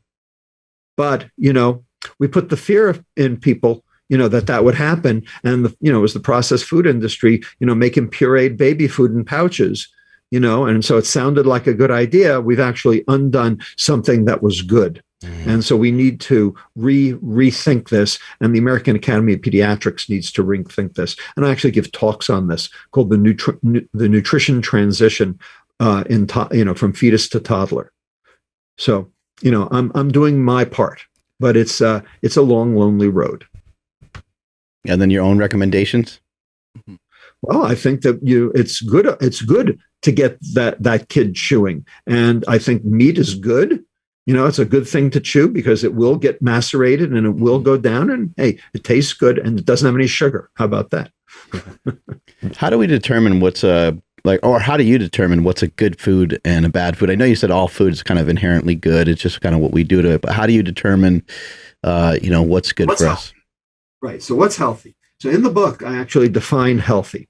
The FDA has a stupid definition for healthy. Low in saturated fat, high in vitamin D, high in potassium and magnesium. That's the FDA's definition. The USDA doesn't even have a definition of healthy, because if it did have a definition, then all of the packaged foods couldn't say healthy on them. So they don't even try to define it, because then, all the industry would go bonkers trying to meet that. So, this is like a joke. It's the biggest canard in Washington is the FDA and the USDA. These are captured agencies. All right. So what's my definition of healthy? And it actually fits the empiric data. 6 words, 2 clauses, 6 words, easy to remember. 1, protect the liver. 2, feed the gut. Protect the liver, feed the gut. Any food that does both is healthy. Any food that does neither is poison. Any food that does one or the other but not both is somewhere in the middle. And that's what the empiric data show, which is why I offer it in the book, chapter 11, is how that works and why it works and the data that actually support that contention. Where does some steak sit on that? Steak doesn't flood the liver, and the steak ultimately feeds the gut. Steak fits fine. What are some foods that some people would maybe have expected to be good or healthy that, probably isn't? Strawberry yogurt. Strawberry yogurt specifically? Strawberry yogurt. Okay. So yogurt is good. Mm-hmm. Nothing about yogurt, plain yogurt, that's bad. Everybody is eating this low-fat yogurt. That's a mistake. Mm-hmm. Eat the whole fat yogurt. Get the satiety out of it. Don't look at me. God dang. Okay, so people think saturated fat is bad, and that's wrong. Saturated fat is not bad. It turns out that dairy saturated fat is good. Dairy saturated fat and red meat saturated fat are not the same. Red meat saturated fat are even chain fatty acids, C16 and C18. Dairy saturated fat are odd chain fatty acids, C15 and C17, which are metabolized in the liver differently. And they also have a specific phospholipid signature, which has been shown to be protective against diabetes and heart disease. So dairy saturated fat is good, but we've taken the fat out of the milk and out of the yogurt because we thought it was bad. It's not, it's good. Is there anything to be made of grass-fed? Does that matter much? Well, grass-fed will mean less branched chain amino acids. And like I said, if you're a bodybuilder, you need branched chain amino acids, but if you're not a bodybuilder, you don't. So, I think it depends. For your audience, it might not matter as much. For other audiences, it might matter a lot. So, the thing is that when you take the fat out, the yogurt tastes terrible. So what do? They add the strawberry. So if you look at the side of a plain yogurt, it says 7 grams of sugar, and that's all lactose, which is fine. Nothing wrong with lactose. That's glucose and galactose. It's fine. But if you take a look at the side of a strawberry yogurt, it's 23 grams of sugar because that's what's been added. And it's not the fruit. It's all, this fruit puree. So there's no fiber in that. So that's basically all added sugar. So basically, when you eat a strawberry yogurt, you are eating a bowl and a half of Fruit Loops. So you think that's good? No. Well, there you go. That gets you curious because we don't think there's anything wrong with fruit, but you do hear a lot of people that demonize fruit, right? So where does that fall in line with what we're talking about here? So there's a difference between fruit and fruit juice. Oh, yeah. Fruit is fine. And the reason is because fruit has fiber. And the fiber, and remember, there are 2 kinds of fiber, soluble and insoluble. You need both. The soluble fiber are like pectins or inulin, like what holds jelly together. Mm-hmm. The insoluble fiber is cellulose, like, the stringy stuff in celery. Okay. Fruit has both. What happens is that, remember that duodenum? Remember the gel? Okay. So imagine that the cellulose, the insoluble fiber, is like the lattice work of a fishnet. And the soluble fiber are like the kelp that plugs the holes in the fishnet. And together they form that barrier to prevent the sugars from getting to the liver early. So you are protecting your liver. In addition, the fiber moves the food through the intestine to the jejunum, where the microbiome will chew it up. So you are feeding your gut. And also, soluble fiber is specifically food for your colonic bacteria, and they turn that into short-chain fatty acids, butyrate and propionate, which are anti-inflammatory and anti-insulin. They keep your insulin down. Remember, keeping your insulin down is the goal of this exercise, right? So fiber does that. So fiber is the nutrient you don't absorb, because fiber is the nutrient for your bacteria, and you have to feed your bacteria. So protect the liver, feed the gut. Fruit does both. Fruit juice is fiberless. Is the insoluble fiber has been removed, and you need that insoluble fiber to make the gel and also to move the food through the intestine faster. So bottom line, you will flood the liver. The soluble fiber will still feed the gut to some extent.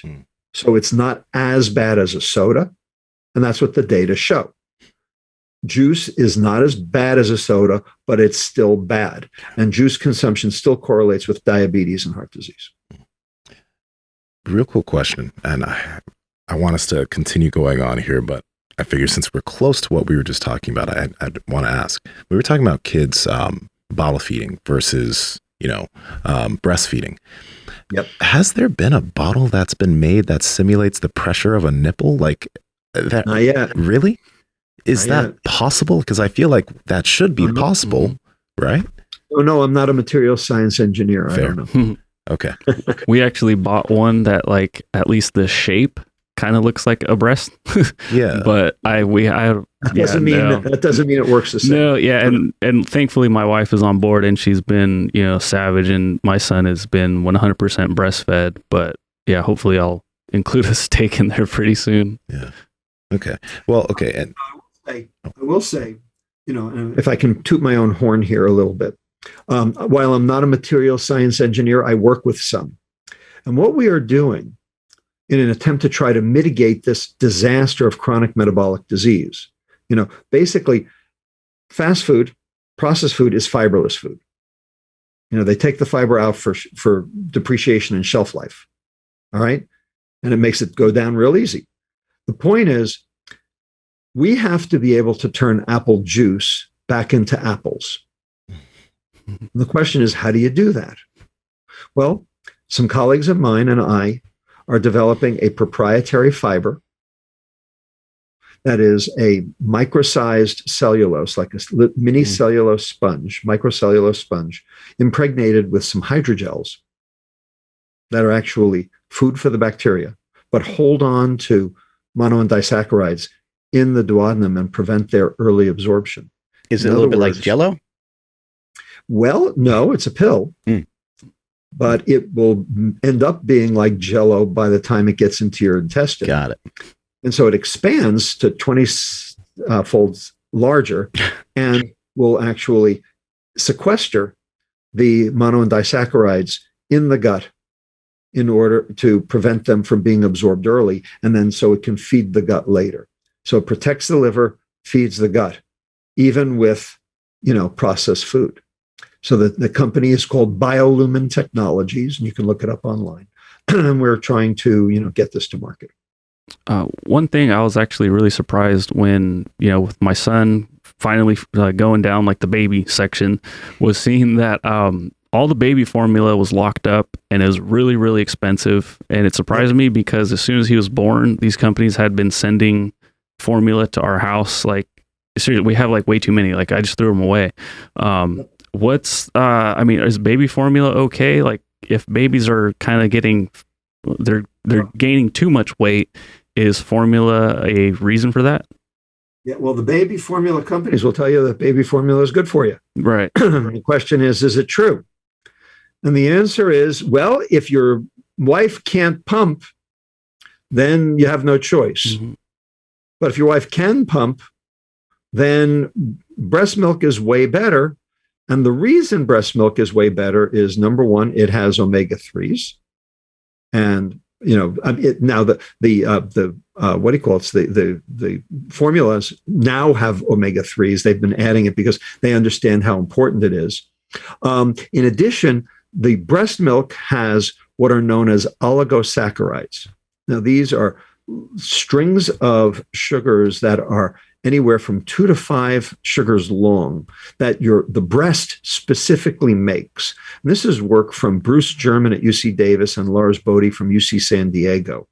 And it has been shown that these oligosaccharides, and each one of them is different, and there are like 200 different versions of them that the breast makes, and different women make different ones of them. And so they have different functions within the baby's intestinal tract.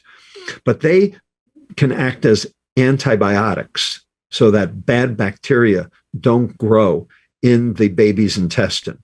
And so they have, anti-inflammatory and antimicrobial activities that are good for babies that formula could never be able to fix. So there is no question that breast milk, because of its calcium to phosphorus ratio, because of its because of these oligosaccharides, because of the omega-3s story, and it is better than formula. And there's and the American Academy of Pediatrics is very clear on the fact that breast milk is better than formula. However, having said that, there are a lot of women who cannot breastfeed, either because of their jobs or because of, just inability to lactate, or because of medications that they might be on, et cetera, et cetera. There are a whole bunch of reasons why parents can't breastfeed, certain women can't breastfeed, and they need an option. And so, the formula, industry is there for a reason. And I'm not against formula. I'm just against it as a first choice. Mm-hmm. So just a last question about breast milk. I guess it's a 2-part question. If a mother can produce breast milk, is that a sign of a healthy diet, or at least a good diet for her? And then second question, because this is what my wife is, she it's heavy on her mind. Anytime she wants to eat something, she believes that that's going to go directly into our son, and it causes a lot of anxiety when it comes to her diet now.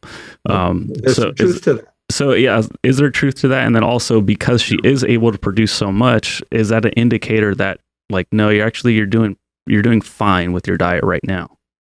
So I don't think that the mother's diet has anything to do with the volume of breast milk. Okay, so I don't think those two things are related specifically. I mean, the volume of breast milk may have to do with her state of hydration, but it won't have anything to do with whether or not her diet is replete or not. Having said that, your wife is correct about certain things that she eats getting into the breast milk. The big one, the one that, is sort of, the dietitian still can't believe is sugar, is fructose. So the molecule fructose acts like alcohol in terms of what it does to mitochondria. Fructose is a mitochondrial poison. It inhibits mitochondrial function, and it does it 2 ways. It does it by inhibiting an enzyme called AMP kinase, and it also does it by inhibiting an enzyme in the mitochondria called ACAD-L, acyl-CoA dehydrogenase long chain. And it may even do it a 3rd way by increasing the amount of uric acid in the liver. And uric acid it impairs carnitine palmitoyl transferase 1, which is the enzyme that shuttles fatty acids into the mitochondria for burning. And so when you inhibit that enzyme, then you can't get the fatty acids into the mitochondria to burn in the first place. So it may even do it 3 ways. So fructose is bad for your mitochondria. Now, it was always assumed that fructose did not cross the placenta. It does. They said fructose doesn't get across the placenta because the placenta does not have the GLUT5 transporter, which is specific for fructose. That's true.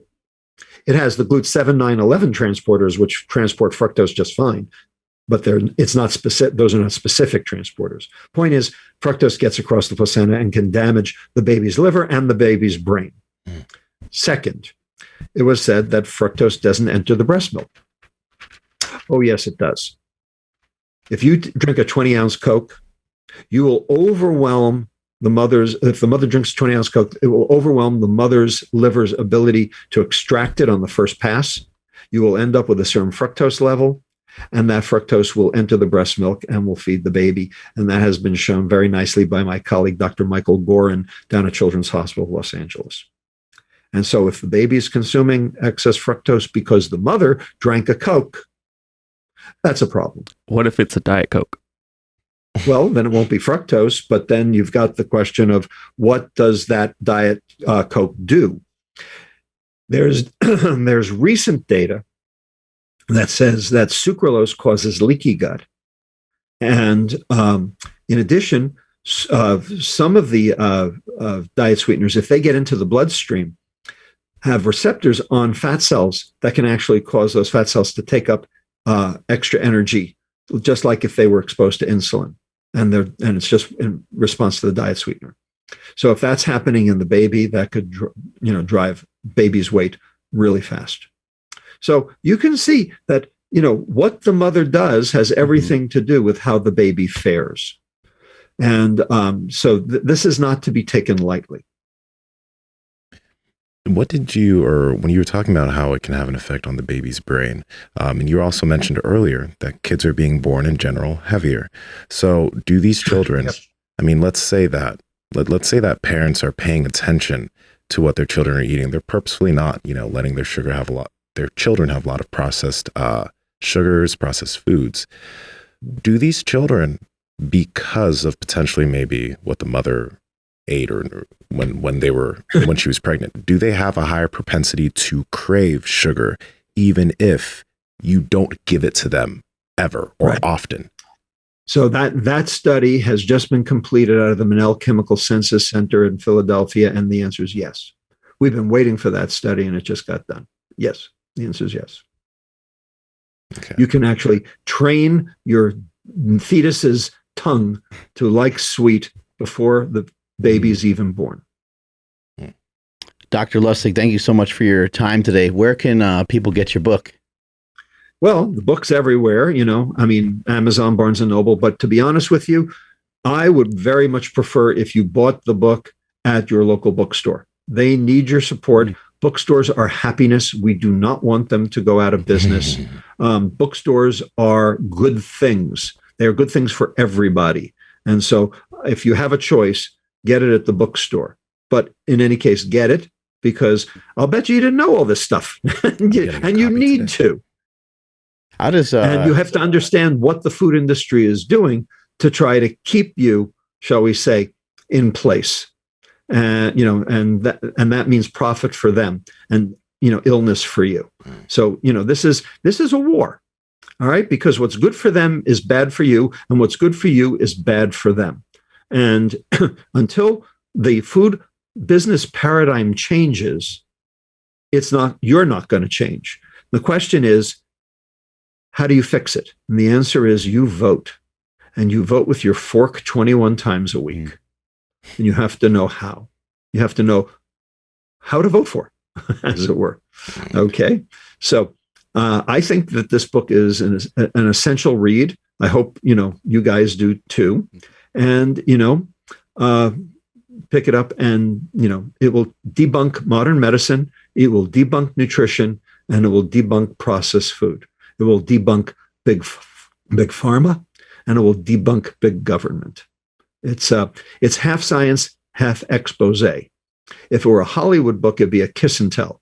But because it's about diabetes, it's a piss and tell. Very inspiring to have you on the show today, doctor, lawyer, writer, and many other things. I'm not a lawyer. I did 1 year of law school on purpose to learn public health law. Okay, I am not a lawyer. I can't sue. I just can talk to people who can. Awesome. Thanks again for your time. Have a great rest of your day. Thank you so much. Thank you, sir. Thanks for having me. Man, he hit us with a lot of good stuff. That's some food for thought. Mm-hmm. I really hope that individuals kind of understand the message in terms of the calories don't matter idea and what he's looking for, what he's kind of opting for instead, as far as like good food habits, etc. Because he's right. Like you know, if you do have those good food habits, you will naturally drop weight, drop body fat, etc. Because like eating a lot of those foods, it's not easy to just eat in excess. I think sometimes it's very hard to say like what works, and then you have to define what we're talking about when you talk about does something work.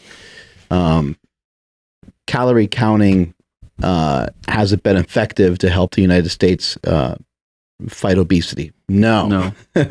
Has it been effective to help us fight disease? No. But in the people that comply to it and the people that follow it, yeah, I think it's worked pretty good. Yeah. Does it work? Does it work for someone to go from not counting their calories to being 20% body fat to making a decision where they want to be 12% body fat, and they start to track their calories? Turns out they eat 4,500 calories a day.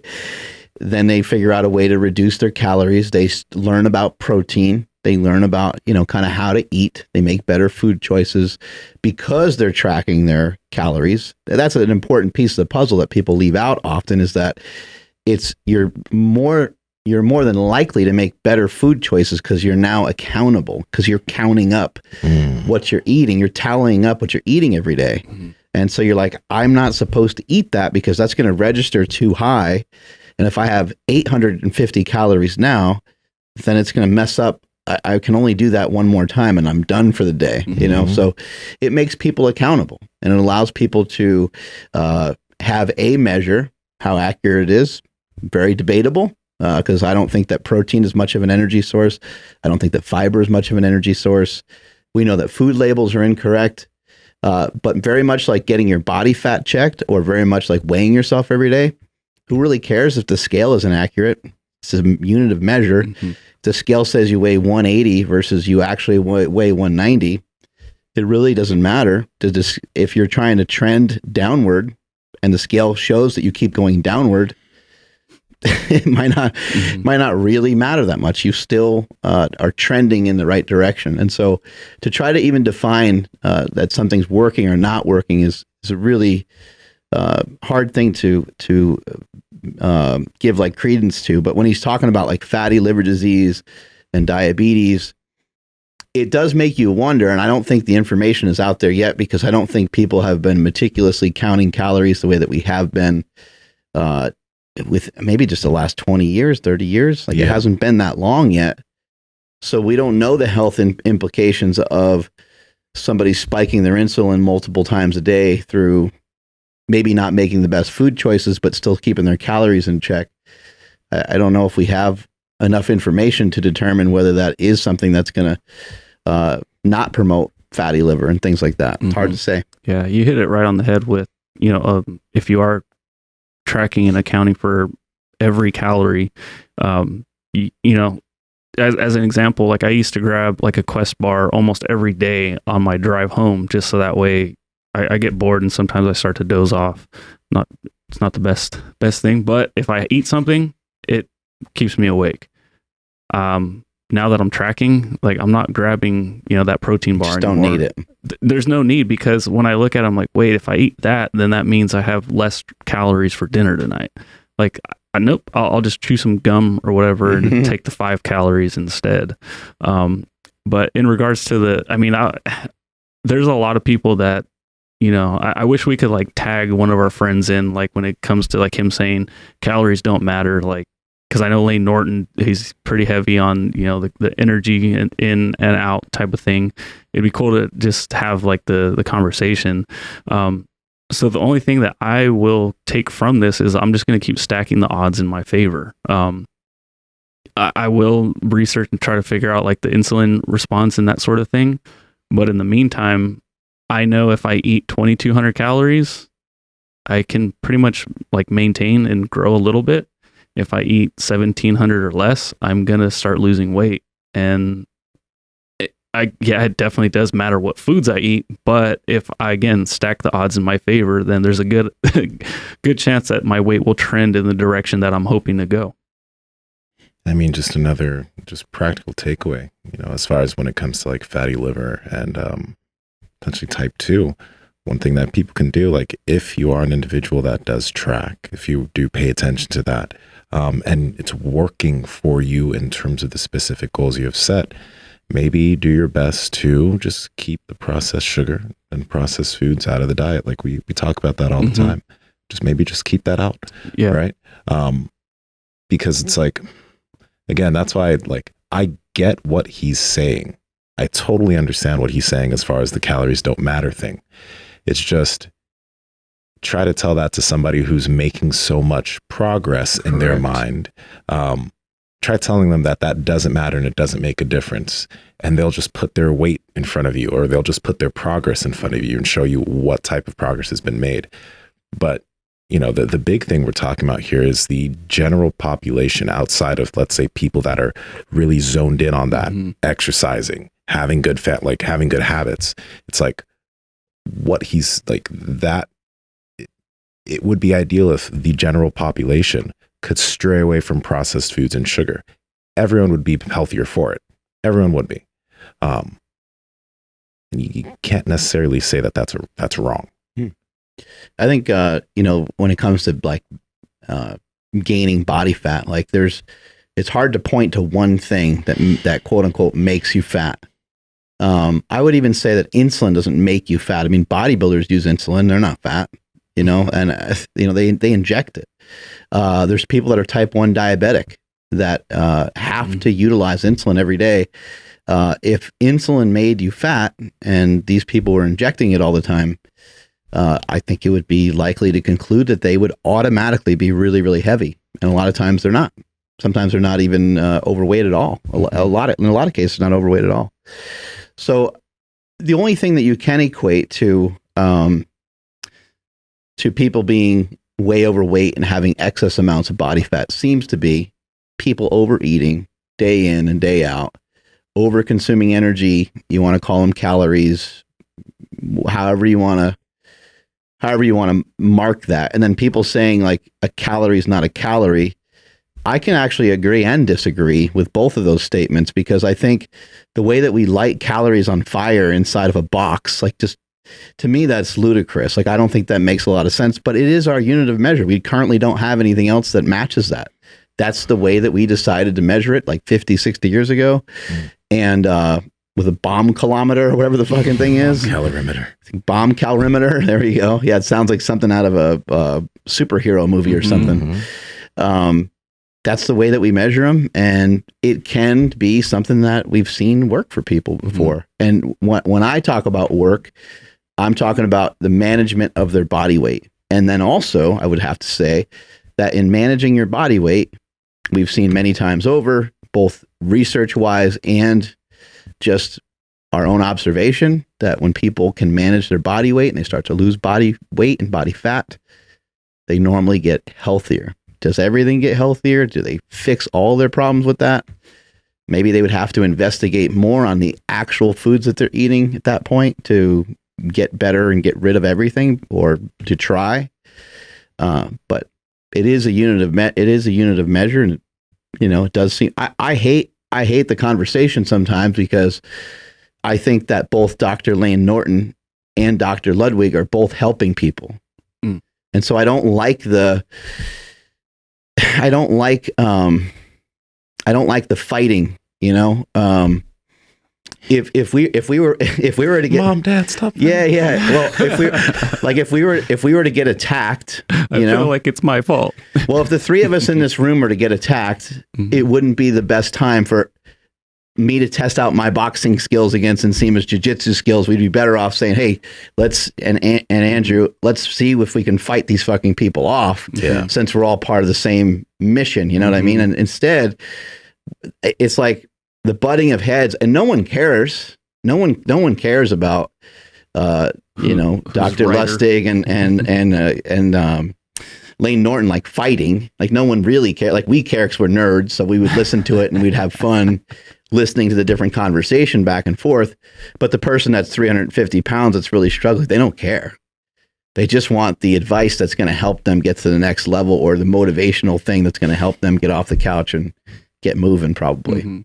You mentioned something that was super important for people to pay attention to during the conversation. Is after you have some of these foods, pay attention to your behaviors after. Pay attention to the way you feel after you have like a Ben and Jerry's or a Reese's, and then pay attention to what your appetite does.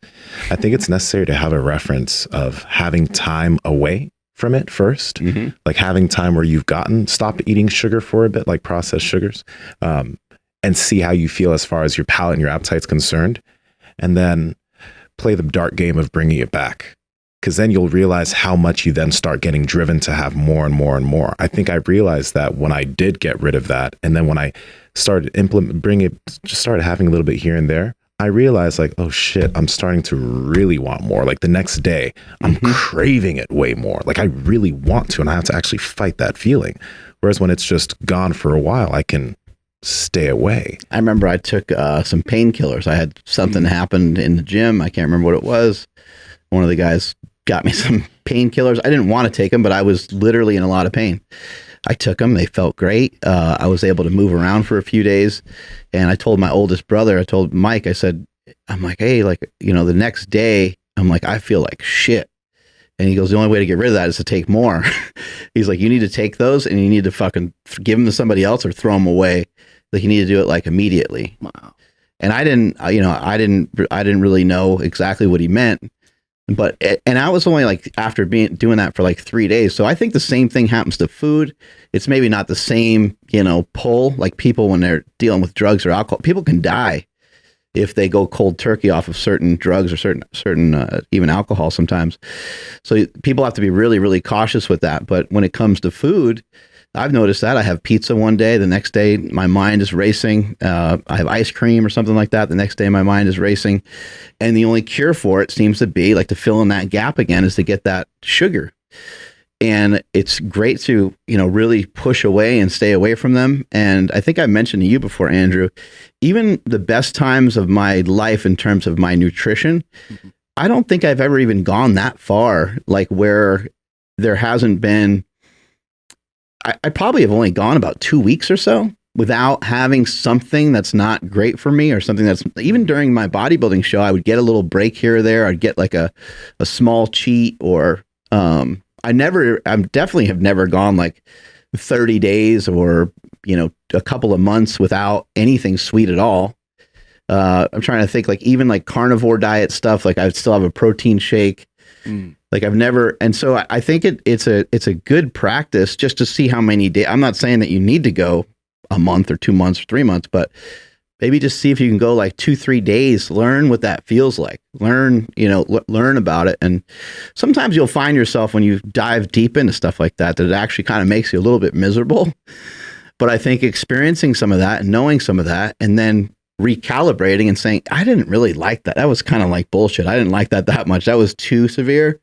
Let me kind of find some middle ground that makes me happy and allows me to get progress. You know, the fact though that not having processed sugar can make one feel so miserable should be something to really think about. Right. Like we shouldn't feel so miserable without that substance, but we do, because it's like straight up, like people don't like hearing the idea of sugar addiction, especially I know some trainers like are like, oh no, right? That's BS. But like that does exist. I mean, there's a reason why, like, you know, you don't want to take away someone's cigarettes, they'll get angry.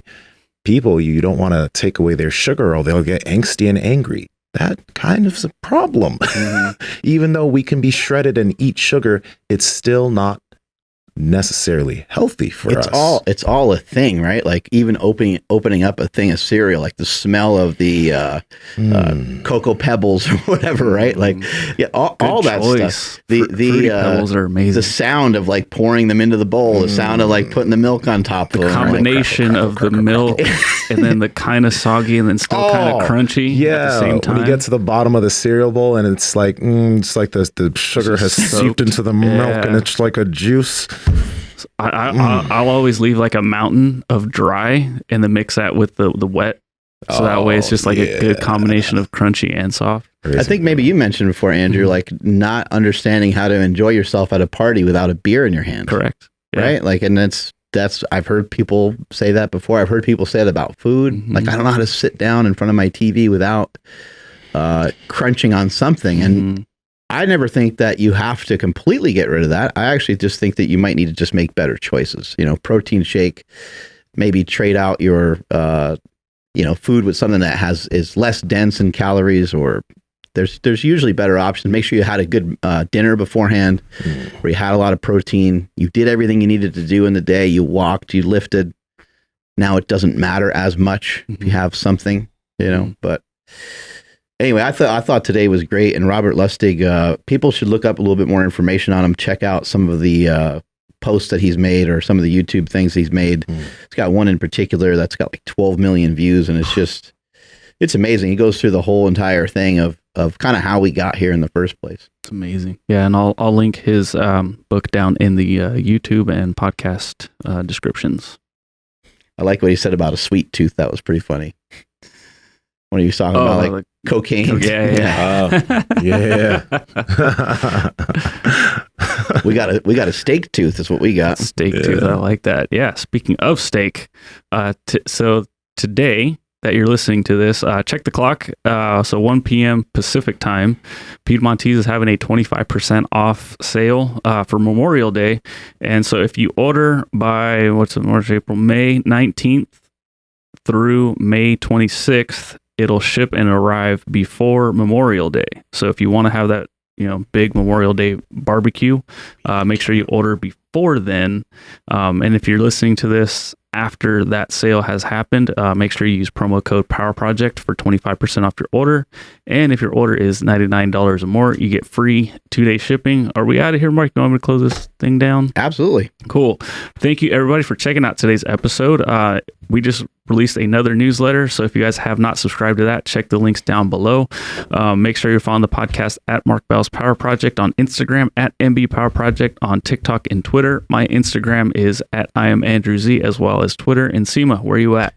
Make sure to head to iTunes, people. I'm gonna tell you every time. Head to iTunes, give us a 5-star review, and leave a rating. You guys have been leaving some dope stuff there, so thank you. At Nsima Inyang on Instagram and YouTube, and Nsima Yin Yang on TikTok and Twitter. Mark. Strength is never weakness. Weakness never strength. Catch you guys later. Bye.